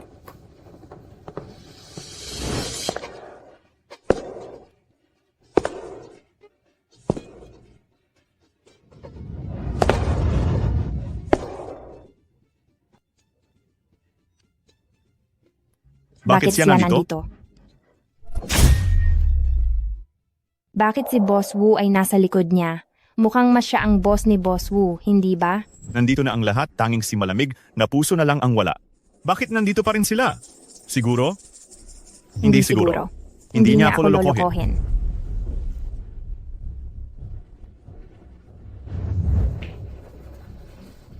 Kayo pa ba si Ma'am Han? Nasaan na siya? Sa totoo lang, dapat nandito na siya. Uy, ita ka na, uy. Nakapasok na. Boss Chin, si Malamig na Puso ay dinala na sa makeup room. Magmadali ka at makipagkita sa kanya. Teka, dinala mo ba ang kontrata? 50 milyong piso ang taunang sahod. Hindi siguro niya tatanggihan, hindi ba? Tara na. Si Malamig na Puso ay nandyan sa loob. Pipirmahan ko siya, makikita mo. Kumalma ka. Ma'am Han, nandyan po ba kayo? Fan niyo po ako. Gusto ko po kayong makita ng personal. Ako na po ang magbubukas ng pinto. Ziga.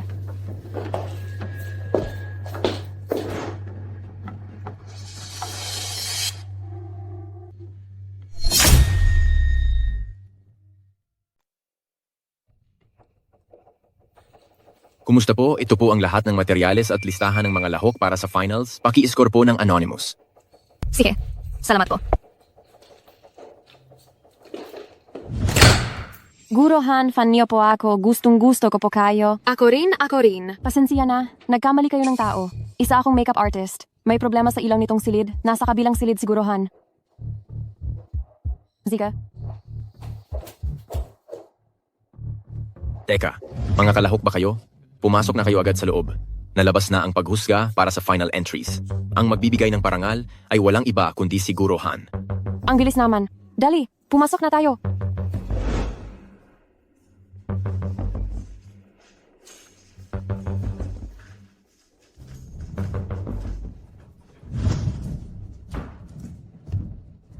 Binabati ko kayong lahat sa pagdating sa finals ng jewelry design competition na ito. Una sa lahat, binabati ko ang 10 may akda ng mga lahok na nakarating sa finals. Maligayang bati sa inyo. Ngayon, sa likod ko ay ang 3 nangungunang gawa natin. Unahin muna nating ibunyag ang pang-5 puwesto, ang gintong pulseras ng masaganang Dragon at Phoenix. Nagpalit lang ng damit. Baka kanina lang galing pa siya sa kama ng kung sinong investor. Pinuno, tingnan mo siya. Talagang humahanap lang ng gulo. Naalala mo pa ba ang taya natin? 10 sampal iyon ha. Hindi ka maaaring maging ang malamig na puso. Ngayon, ang 3 nating huling likha ay nasa likod ko. Tara, ibunyag natin ang 3 nagwagi. Binabati namin ang contestant number 7, si Liao Chaohua, sa pagkapanalo ng 3 puwesto sa mahalagang patimpalak na ito.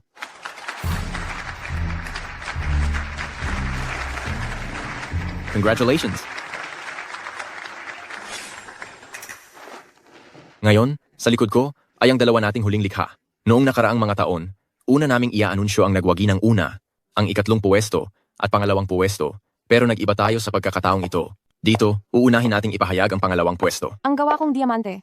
Siguradong hindi matatalo ng kay Teacher Han. Isang malaking congratulations kay Xu Xiaoyan sa pagiging pangalawang nagwagi sa kompetisyong ito.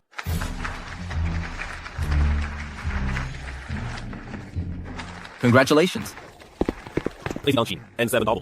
Nakarehistro ang pangalang Hanlen de Shin. Ang taong ito, hindi mo talaga maiisip kung sino.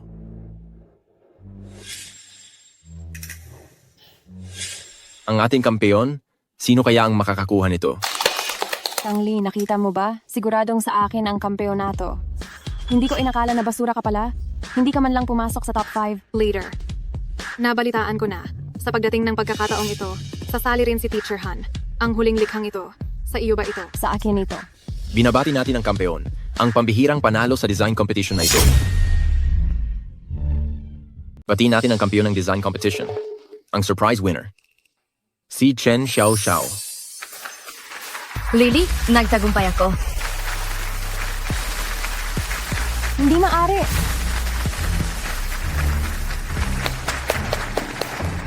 Impossible. Hindi man lang ako nakapasok sa top 5. Binabati kita sa pagkapanalo mo bilang kampeon ng design competition na ito. Team leader. Maaari mo bang umalis ka riyan? Hindi ito posible. Paano makukuha ng isang hindi kilalang tao ang kampeonato? Ang gawa mo ay kulang sa inspirasyon, kung hindi ako nagkakamali. Ang disenyo mo ay estilong lumang taon. Ang gawa ng lahat ay umuunlad at nagiging makabago. Ikaw lang ang nanatiling luma, walang pagbabago. Sino ka ba para mag-akusa sa akin? Kung sino ako, malalaman mo rin kaagad. At saka, ngayon, iba ang ating guest presenter. Ang hindi pa nagpapakita na si Cold Heart. Naniniwala akong marami ang gustong malaman kung sino talaga siya, tama? Ating imbitahin si Teacher Han na umakyat sa entablado para mag-award. Teka, hindi pala sumali sa kompetisyon si Teacher Han? Naging hurado pala siya. Hinahangaan ko talaga siya. Hindi ko alam kung sino siyang dakila. Nasaan si Teacher Han? Bakit hindi ko siya makita?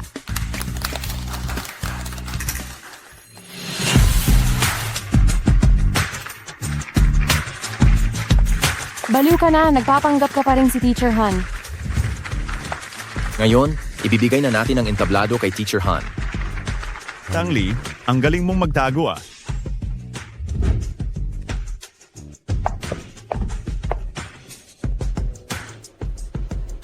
Magandang gabi sa inyong lahat. Ako si Cold Heart. Pero ang pangalang ito ay hindi sinasadya. Formal ko na ipapakilala sa inyo. Ako ang guest presenter ngayon, si Tang Li.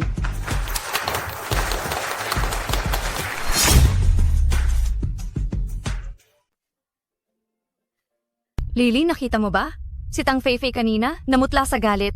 Oo nga, Tutu. Pero nakakalungkot, ang 10 sampal ni Liu Yue, hindi ko talaga pinayagan na gawin niya.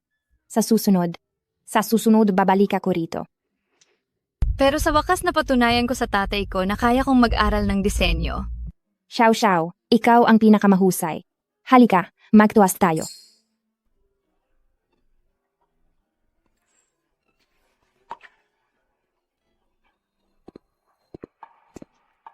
Xiao Xiao.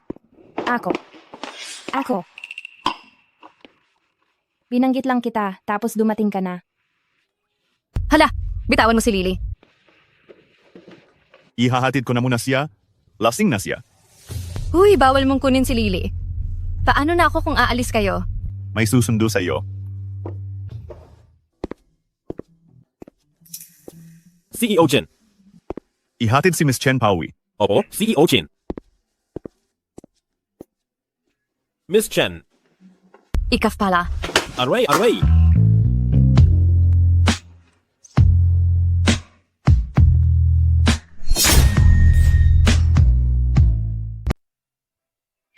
Ayoko. Huwag kang maglilikot. Ayokong pumasok. Gusto mo akong ilagay sa isang kahon. Ito ay isang sasakyan. Hindi ito sasakyan. Ang sasakyan ay talagang gumagalaw. Ito nga ay sasakyan. Hindi ito sasakyan. Tingnan mo, hindi nga iyan gumagalaw. Ito ay itim na kabaong lang. Ziga. Kamahalan, kung ganoon, magkasama tayong papasok sa kabaong. Tara, Ayoko. Tangli. Gusto mo pa bang umuwi? Umuwi? Malayo ang bahay ko. Hindi natin maaabot. Maaari kitang kargahin. Tara na, sumakay ka na sa kabayo. Ako na lang kaya ang kumarga sa iyo. Huwag na huwag kang maglilikot. Sumampa ka na. Tumalon ka nga. Tara na, alis na tayo.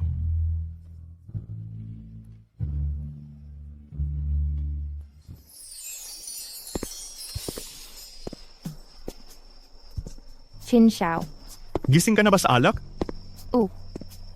Ngayon, pumunta ako sa venue ng patimpalak ng disenyo ng alahas. Alam ko. Ako ay isang intern sa Yunding Group. Ang totoo, may 7,000 akong sahod, ngunit 500 lang ang iniaambag ko para sa upa. Mayroon talaga akong pinagdadaanan. Alam ko rin. Parang unti-unti na kitang nagugustuhan. Alam ko.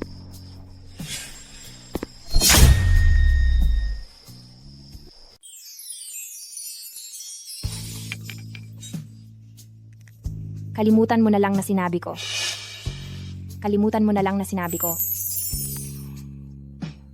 Ito ba talaga ang lahat? Hindi lang kaunti. Ikaw? Seryoso ka ba?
Uy. Ano? Si Qin Yue? Magpa-propose sa bahay namin?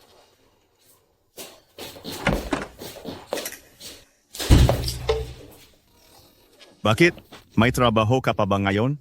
May ginagawa kasi si tatay. Kailangan ko munang umuwi saglit. Ano bang nangyayari? Matapos nating maging mag-on, bakit ka biglang naging mahiyain? Chin Xiao. Ano kasi, ngayong gabi ay sa bahay muna ako ni tatay, kaya hindi na muna ako babalik. Umalis na ako. Almusal.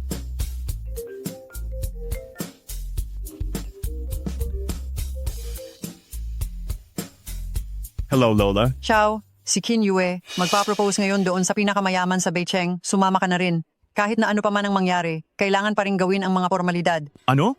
Talaga bang magsasama sina Qin Yue at Chen Xiaoxiao? Malalaman mo kapag pumunta ka na. Alas 7 ng gabi, isisend ko sa iyo ang address. Sige, nakuha ko na. Anong nangyayari? Hindi ba't tinanggihan mo na siya? Bakit pa rin siya magpa-propose? Ay nako, wag mo nang ang banggitin. Sobrang inis na inis din ako. Muntik ko nang sabihing lumayas na siya. Para siyang langgam na nakadikit. Sige, bilisan mo na. Dapat mauna tayo bago dumating si Qin Yue. Kung hindi ay mabubunyag tayo. Sige.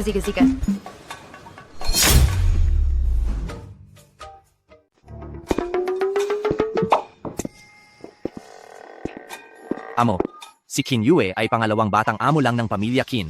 Hindi po kayo dapat mag-alala. Siyempre, kailangan natin siyang tanggihan. Pero itong si Tang Li, nagpakasal siya ngayon sa isang ordinaryong tao. Hindi ko naman pinipilit makipag-alyansa, pero dapat na angkop sila sa estado, hindi ba? Paano kung pera lang ang habol ng lalaking iyon? Amo, ang panganay na binibini ay inosente nga, pero hindi rin naman siya tanga. Alam niyang makilala kung sino ang mabuti at masama. Amo, huwag na po kayong manigarilyo. May sipon po kayo. Kapag nakita kayo ng anak ninyo, aawayin na naman kayo. Natatakot pa ako sa walang hiyang babaeng iyon. Paparating na po siya. Dali. Itago mo.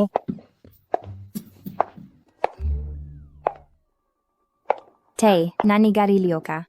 Huwag kang gumawa ng kwento, hindi ako. Tio Chen, Nandito ka na pala, Xiao, umupo ka.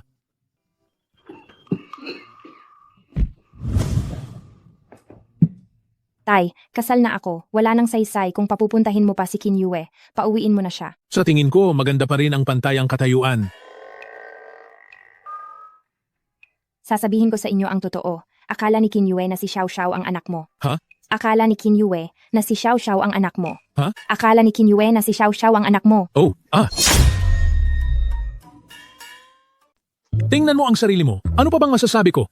Ngayon pati si Xiao ay idinamay mo na. Tay, ayaw mo rin naman sigurong makita akong magpakasal sa taong hindi ko mahal, di ba? Kung ganoon, tatawagin ko si Qin Xiao. Hindi ba't pumayag ka noon na papuntahin siya rito para kumain? Sakto. Para din si Qin Yue ay kusang umalis na. Aizus, Tiong Chen. Nakita ko na rin naman ang asawa ni Lily, bagamat wala siyang masyadong pera, siya naman ay maaasahan, at lalo na, sobrang bait niya kay Lily. Malaki at mayaman ang pamilya Chen natin. Tiyak na hindi ito malulugi. Hindi ba't mas mainam kung papayagan na nating magpakasal si Lily sa taong mahal niya? Ay, itay. Sige, tawagin mo siya. Ngayong gabi, kakain tayo sa Yuehe Hotel. Okay.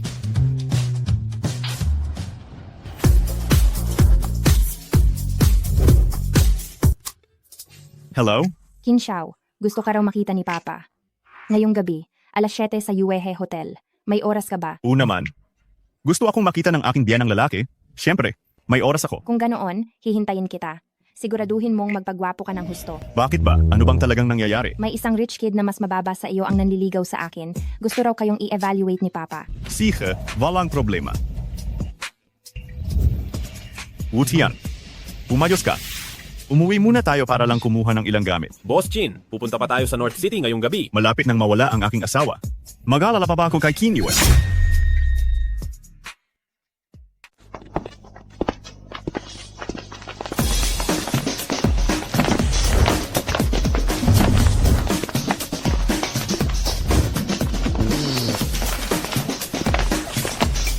Lola, Xiao, bakit mo inilabas lahat ng mga antigong kayamanan ng pamilya? ayos lang. Para mapaligaya ang biyanan ko. Sapat na ba yan?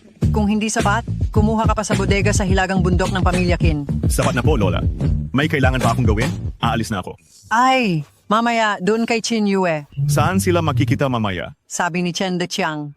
Sa Yuehe Hotel. Yuehe Hotel. Gusto ka raw makita ng tatay ko. Ngayong gabi alas 7 sa Yuehe Hotel. Alam ko, si Tang Li ay mahalaga. Pero ngayong gabi, ang pinakamayamang tao ng hilagang lungsod, kung hindi mo siya pupuntahan, si Tian Yaji, baka kung ano na namang paninira ang gawin sa iyo. Huwag kang mag-alala, Lola. Dahil magkapareho lang naman kami ng lugar, pupunta na lang ako. Ziga. Mauna na ako.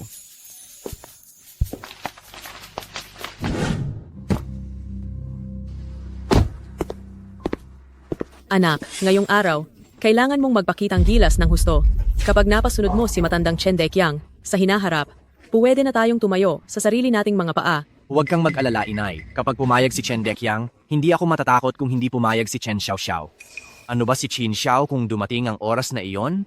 Pantay lang kami ng katayuan. Hindi na ako ang second Master Qin na laging nalalamangan ni Qin Xiao sa mata ng ibang tao. Tama. Sige na, umalis na tayo, anak.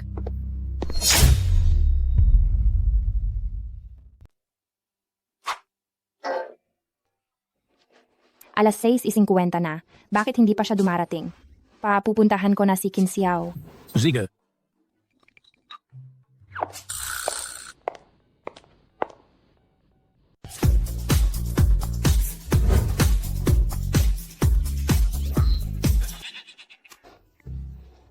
Hello, parating na ako. Lola, mauna na po kayong pumasok. Kailangan ko lang kausapin ang aking biyenan. Susunod ako mamaya. Sige, bilisan mo ha. Dahan-dahan po kayo sa paglalakad. Qin Xiao, bakit ngayon ka lang? Matagal na kaming naghihintay ni Papa. Sa tingin ko, may mga tao talagang pag hindi nakita, sobrang nangungulila agad. Xiao Xiao. Tara na. Chen, ito po ang maliit na regalo ko para sa inyo. Salamat sa inyong atensyon. Jinong Chen, nasaan po ang anak ninyong babae? Hindi ko nakita. She went to pick up someone. She'll be here soon. Oh, Ginang Qin, matagal na po tayong hindi nagkita. Aba, bakit kayo nakatayo? Umupo. Sige. Umupo na. Ngayon na pumunta kami rito para ito kay Qin Yue. Nagustuhan niya kasi ang anak ninyong babae, kaya pinilit niya akong magpaalam. Sabi ng anak namin, siya at ang inyong anak na babae ay nagmamahalan. Tama. Nagmamahalan? Oo, Tio Chen. Gustong-gusto ko si Xiao Xiao. At gusto rin ako ni Xiao Xiao. Ha. Ayan, tingnan mo ang nangyari. Ay naku, medyo komplikado ang bagay na ito. Ako, kailangan ko pong sabihin sa inyo, Lola, hindi naman sa hindi ako pumapayag. Pero kasal na ang anak ko. Paano mangyayari yon? Qin Yue, umupo ka. Ano bang nangyayari dito? Si Xiao Xiao, hindi siya ang anak ko. Matalik siyang kaibigan ng anak ko. Madalas siyang pumupunta rito. Sino ang makapagsasabi, palihim na nagpakasal ang anak ko? Kaya pinayagan niya si Xiao Xiao na gumanap sa kanyang posisyon at makipag-date kay Qin Yue pansamantala. Imposible, hindi mangyayari yan. King Yue, umayos ka. Nasaan ang anak mong babae? Ayan, ang anak kong babae ngayon ay sadyang dinala ang kanyang asawa.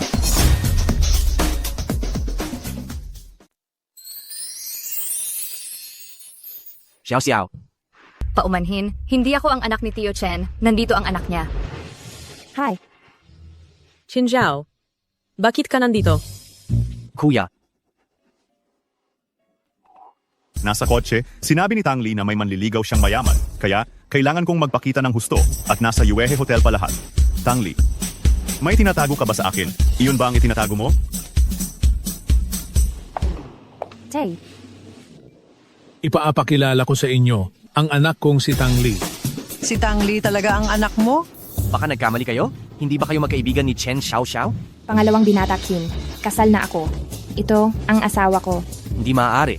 Kuya, hindi mo kailanman sinabi, nakasal ka na. Kuya. Kasal ako, pero hindi mo naman kailangang kuya agad-agad. Qin Xiao. Naalala ko na. Ang galing mo, ikaw pala yung taga-Yunding Group, si Qin Xiao. Si Qin Xiao NJ Yunding Group. Naalala ko na, ang may hawak ng Yunding Group, yata ay si Qin Xiao.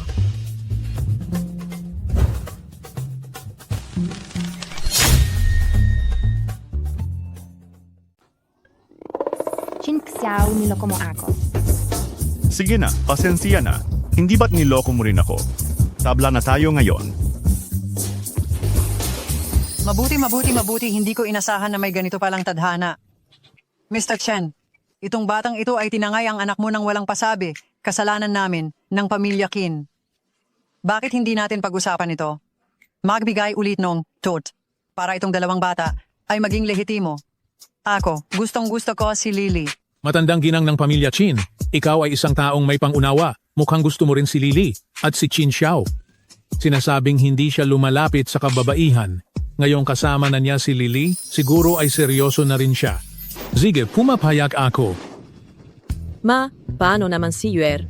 Hindi ba't malinaw pa sa sikat ng araw na isa itong matinding kamalian ng tadhana? Hindi mo pa ba naiintindihan? Xiao, kahit hindi ka anak ni Mr. Chen, pero kung gusto mo si Qin Yue, gagamit pa rin ako ng parehong kalidad upang magtanong at makipag-usap sa inyong kamay. At hindi ko babawasan ng anumang dote. Ha ha ha ha. Lola, wag na po kayong magbiro. May iba po akong gusto. Mr. Chin, ako? Siya ang gusto ko.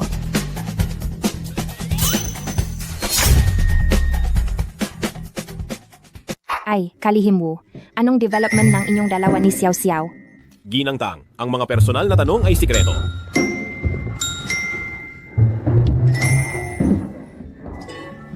Bakit ganyan? Napakasaya mo bang makabalik sa Yonding Group? Natural lang yon. Ngayon kasi ang araw ng aking matagumpay na pagbabalik. Gusto ko talagang makita kung gaano katagal pa ang ipagyayabang ng peking presidente ng kumpanya. Na-retrieve ko na ang footage ng security camera tungkol sa pregnancy report na inilagay nila sa mesa mo. Isang salita ko lang. At palalayasin ko na sila sa kumpanya. Hindi ba't masyadong madali yun para sa kanila? Hayaang magpakita muna ako. Hindi ba? May punto ka. Siguraduhin mong dumating ka kaagad para tulungan ako.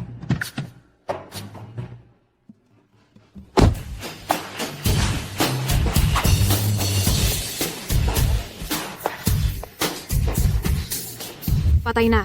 Nakabalik na si Tang Li.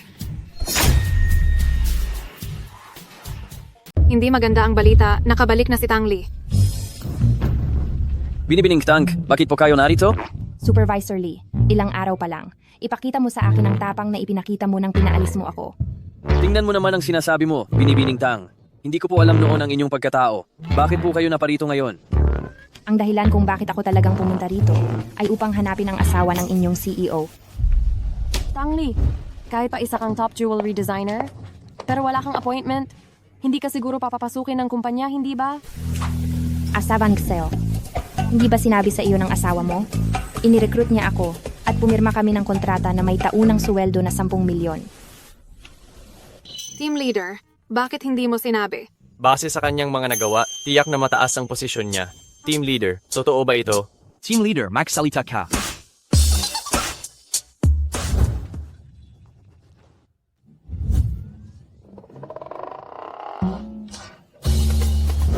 Ang kontratang ito sa pagre-recruit, pinagawa ko sa asawa ko para bigyan ka ulit ng isa pang pagkakataon para lang mabawi ang dati mong pagkakamali.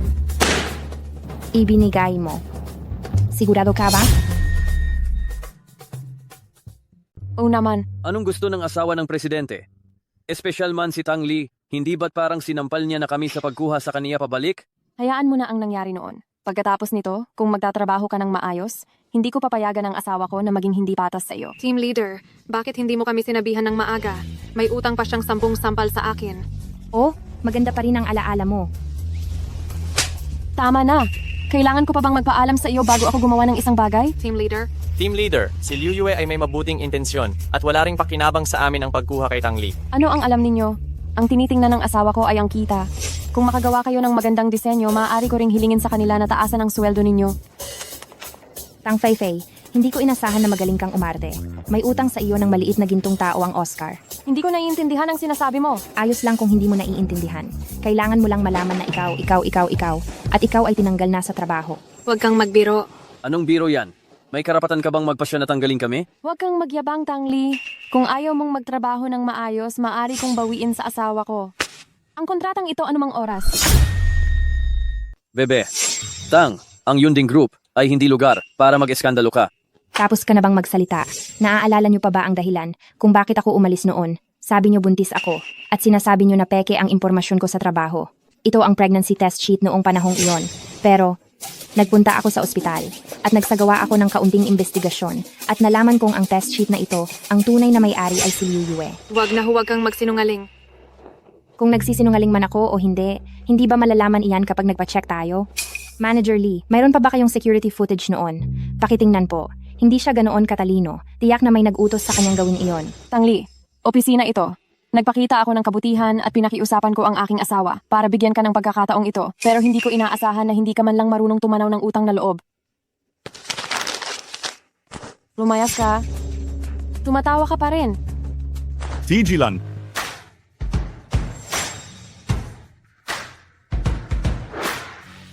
Boss Kin. Sir Chin, ngayon lang si Tang Li ay nambubuli sa asawa ng ating CEO. Kailangan mo siyang bigyan ng hustisya para sa ating team leader. Ang asawa ng CEO? Team leader? Oo, Sir Kin. Kahit na si Tang Li ay isang top jewelry designer, hindi niya ginagalang ang asawa ng ating CEO. Galit na galit ang buong departamento namin. Sinibak na namin siya dati, pero nakabalik pa siya ngayon.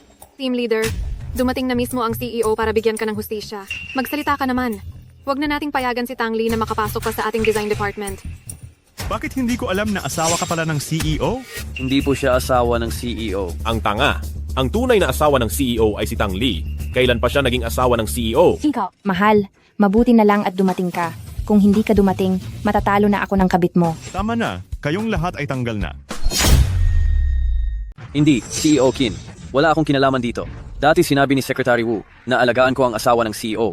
Akala ko si Tang Feifei iyon. Tama, CEO Kin. Si Tang Feifei ang dahilan ng lahat ng ito. Niloko niya kami. Kasalanan lahat ito ni Tang Feifei. Bakit niyo kami idadamay? Wala kaming ginawa kay Tang Li. CEO Kin. Hindi namin pwedeng mawala ang trabahong ito. Gusto niyo bang makita ang ebidensya? Wutian, ilabas mo ang video ng pambubuli nila sa ibang empleyado dito sa kumpanya. Ibigay mo ito sa mga pulis. Hindi, CEO Kin. Kapag tinanggal mo kami, wala kang makukuhang designer. Bigyan mo pa kami ng isang pagkakataon, CEO Kin. Manager Lee, mukhang nag-aalala ka talaga para sa kumpanya.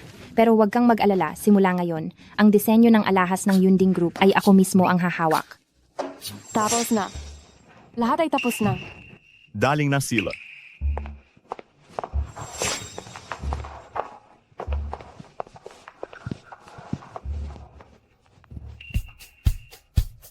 Masaya ka na ba ngayon? Sobra-sobra.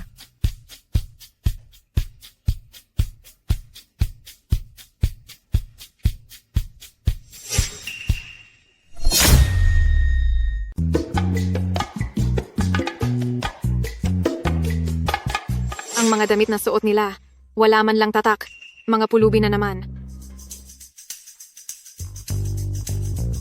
Aray, kumusta itong isang ito? Medyo simple masyado yan. Makikipagdate ka pa naman. Baka mamaya mag-propose na si Qin Xiao sa iyo. Kailangan mong mag-ayos ng mabuti. Yung tipong hindi niya may iwasang tumitig sa iyo. Una. Hoy, sandali! Alam mo ba kung gaano kamahal ang mga damit namin dito? Huwag mong basta-basta hawakan. Kung hindi namin susubukan itong mga damit, paano namin malalaman kung bagay ba o hindi? Ang damit namin dito, isang piraso pa lang, libo-libo na, o kaya daang libo. Sa hitsura ninyong ganyan, hindi nyo rin yan kayang bilhin. Kung gusto nyo ng mura, doon kayo pumunta. Huwag niyong mahawaan ang baho ng kahirapan ng mga damit namin. Ang dami talagang taong mapanghusga sa mahihirap. Tara, doon tayo pumunta. Hay, hindi naman pala makabili, nagpapanggap pa. Kung hindi mo kayang bilhin, huwag ka nang magpanggap. Paumanhin, mga binibini. Bakit hindi kayo tumingin-tingin dito sa akin? Anong klaseng damit ang gusto ninyo? Hoy! Nagbibiro ka ba? Kita mo ng mukhang pulubi yan, pumapasok lang para mag-aksaya ng oras mo, tatanggapin mo pa rin yan? Gusto ko at kailangan ko. Sabihin mo nga, lagi kang nasa ilalim ng performance bawat buwan? Anong klaseng tao ba ang sinasalubong mo? Dapat ay sinibak ka na agad ni Miss Lu noon pa. Pwede ka bang umalis? Huwag mong sirain ang negosyo ko. Nandito lang ako, bakit? Hayaan mo na. Huwag mo na siyang kausapin. Halika, ipasukat mo sa kanya itong damit.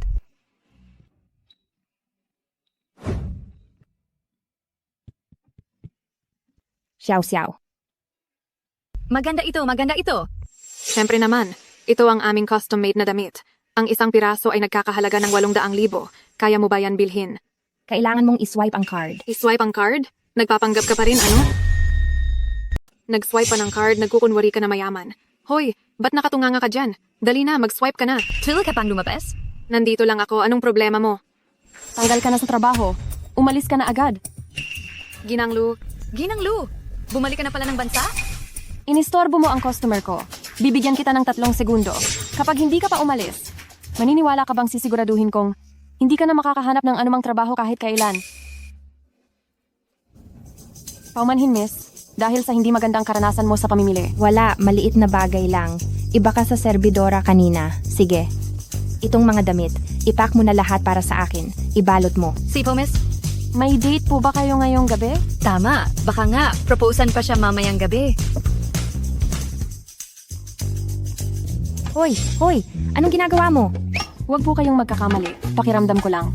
Ang kuwintas na ito ay bagay na bagay sa damit ninyo. Ito ay marangal at lubos na elegante. Hindi ko na ito kailangan. Marami na akong binili ng aking asawa para sa akin. Tama. Ang asawa niya.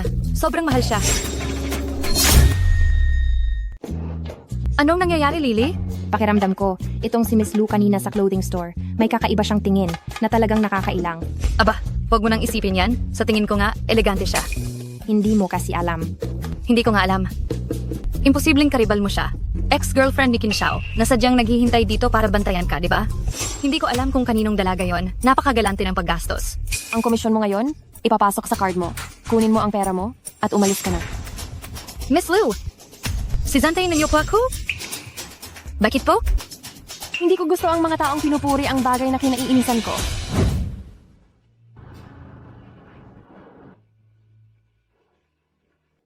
Saka po, mayroon pa po bang iba, Kanu? Mayroon pa, pakilagay mo itong sing-sing na ito sa loob ng cake. Sipo, Jinu. Naayos na po lahat ni Boss Jean. Pagkatapos po ng successful na proposal, papakawalan agad ang mga paputok. Teka, dumating na ba ang violinist? Papunta na po sila. Mabuti. Dagdagan ko ang sweldo mo ngayong buwan. Salamat, Boss Jean. Tangli, ibabalik ko sa iyo lahat ng kulang. Si Qin Xiao.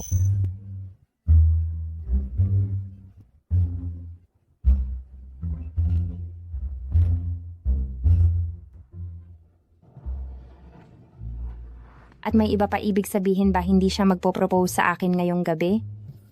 Yung violinist, bakit hindi pa rin dumarating? Ay, wala ba kayong pwedeng pansamantalang ipalit sa restaurant nyo? Wala po. Mukhang nagmamadali ka ah. Secretary Wu. Miss Lou, bakit ikaw yan? 2,000 isang oras. Siyempre kailangan kong pumunta. Tapos na. Magpo-propose si CEO Qin kay Miss Tang, pero ang dating nobya niya ang magiging tutugtog ng violin. Hindi ba ito magiging malaking eksena? Haha. Miss Lou, itong 2,000 isang oras, napakaliit para sa inyo. Ganito na lang, 5,000 isang oras, mamaya kapag umakyat kayo, kailangan nyo lang mag-violin. At magsuot ng maskara sa mukha, pwede ba? Bakit? Natatakot ka ba na gagawa ako ng gulo? Huwag ka nang mag-alala. 5 taon na ang nakalipas. Hindi na ako gagawa ng mga ganoong bagay na pambata. Ginanglo, tingnan mo. 5 taon na rin kayong naghiwalay ni Ginong Qin. Tutal, may bago na siyang buhay ngayon. Ang paglitaw mo baka hindi maganda. Naiintindihan ko ang ibig mong sabihin. Sa tingin mo masama ang epekto ng paglabas ko ngayon sa harap ni Qin Xiao at ng kasalukuyan niya. Hindi maganda. Kunin mo ako ng maskara.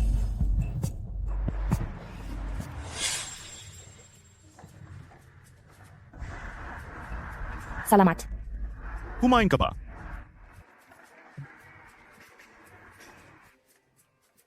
Itong kapaligiran, napakaraming estranghero. Hindi ito mukhang proposal. Hindi ba talaga niya planong bigyan ako ng kasal? Ito ang bagong cake ng tindahan na ito. Tikman mo. Qin Xiao, wala ka bang regalo na inihanda para sa date natin? Tayo na, matandang mag-asawa na. Ano pa ang dapat ihanda na regalo?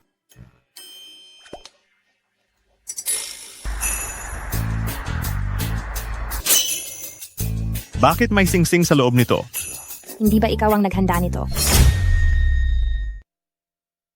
Hindi ba ikaw ang naghanda nito?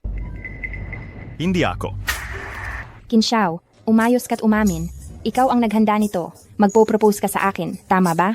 Dali na, napakaganda ng suot ko ngayon. Bilis. Sige Nanga, mahal na binibini.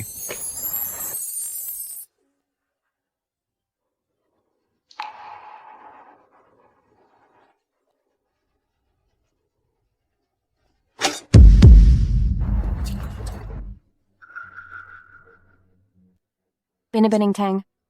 Qin Xiao, nakita ulit tayo. Magkakilala kayo? Hindi. Ako ang dating kasintahan ni Qin Xiao. Qin Xiao, nahihirapan kang huminga kapag kumakain ka ng kamatis. Kaya huwag mong isugal ang buhay mo. Hindi kumakain si Qin Xiao ng kamatis. Nakalimutan kong sabihin sa iyo. Matagal na. Akong hindi allergic sa kamatis. Sa totoo lang, nakita kami ni Miss Tang kanina. Bumili siya ng damit sa tindahan ko. Mukhang, nag-ayos siya ng bongga. Pero ako, iba na, hindi na ako bata, matagal nang hindi mahilig mag-ayos. Ang ibig niyang sabihin ay umaasa lang ako sa makeup at siya ay sadyang maganda. Mayroon akong ilang bagong skincare products sa kumpanya. Kung may oras ka, bumili ka ng 2 set. Honey, Ex-girlfriend mo pa rin si Miss Chin. Masyadong malayo ang pagpapadala ng isang set. Ganito na lang, Miss Lu. Bigyan mo ako ng address mo. Ipadadala ko na lang sa iyo ang 2 set. Teka, Miss Lu, ang pagdating mo ay nakakaistorbo sa date namin ni Lily.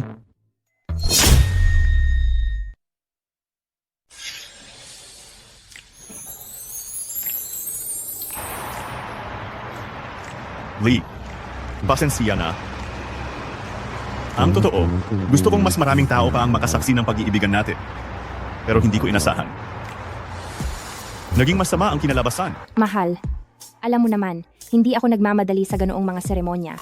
Ang mahalaga sa akin ay ang tunay na damdamin. Miss Lu, pwede ba tayong makiusap? Mahal, pwede ba?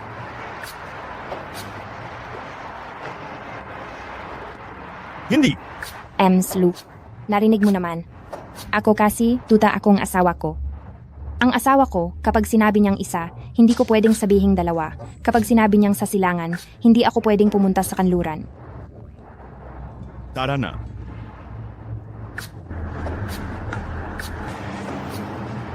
Kanselahin ang mga paputok.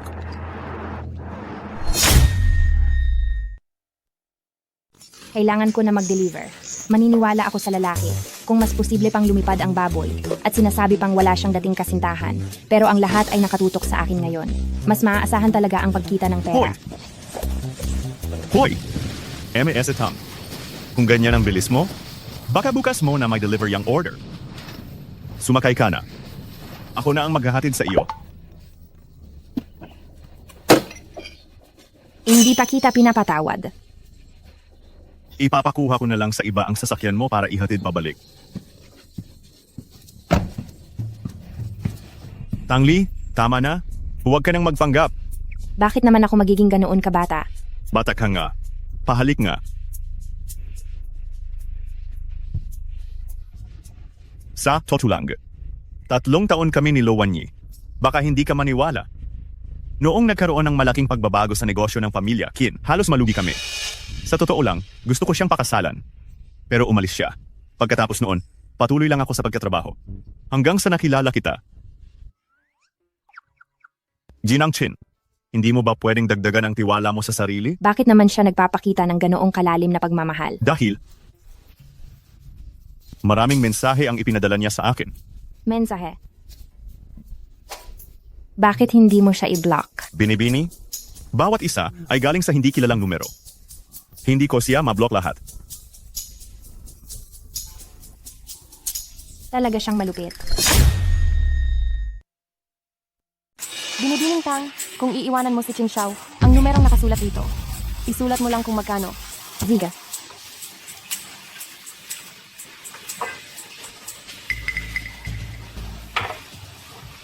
Binabining Tang. Mukhang napakakapos pala ng tingin mo. Wala akong masyadong magagandang katangian, pero marunong akong makibagay. Napakabait mo, Binibining Lu. Hindi ko naman siguro bibiguin ang kabaitan mo, tama. Heto ang 5 milyong piso. Sapat na iyan para sa kalahati ng iyong buhay. Akala ko pa naman napakabukas palad mo. Binibining Lu, 5 milyong piso. Kumpara sa isang Qin Xiao na may 50 bilyong pisong halaga ng ari-arian. Mukhang kahit sinong bobo ay alam ang pipiliin. Kung ito lang ang pinunta mo rito para sabihin sa akin. Huwag mo nang isipin, hindi ko iiwanan si Qin Xiao. Tangli? Ako ang mahal niya. Mahal, sabi niya ikaw raw ang kanyang mahal.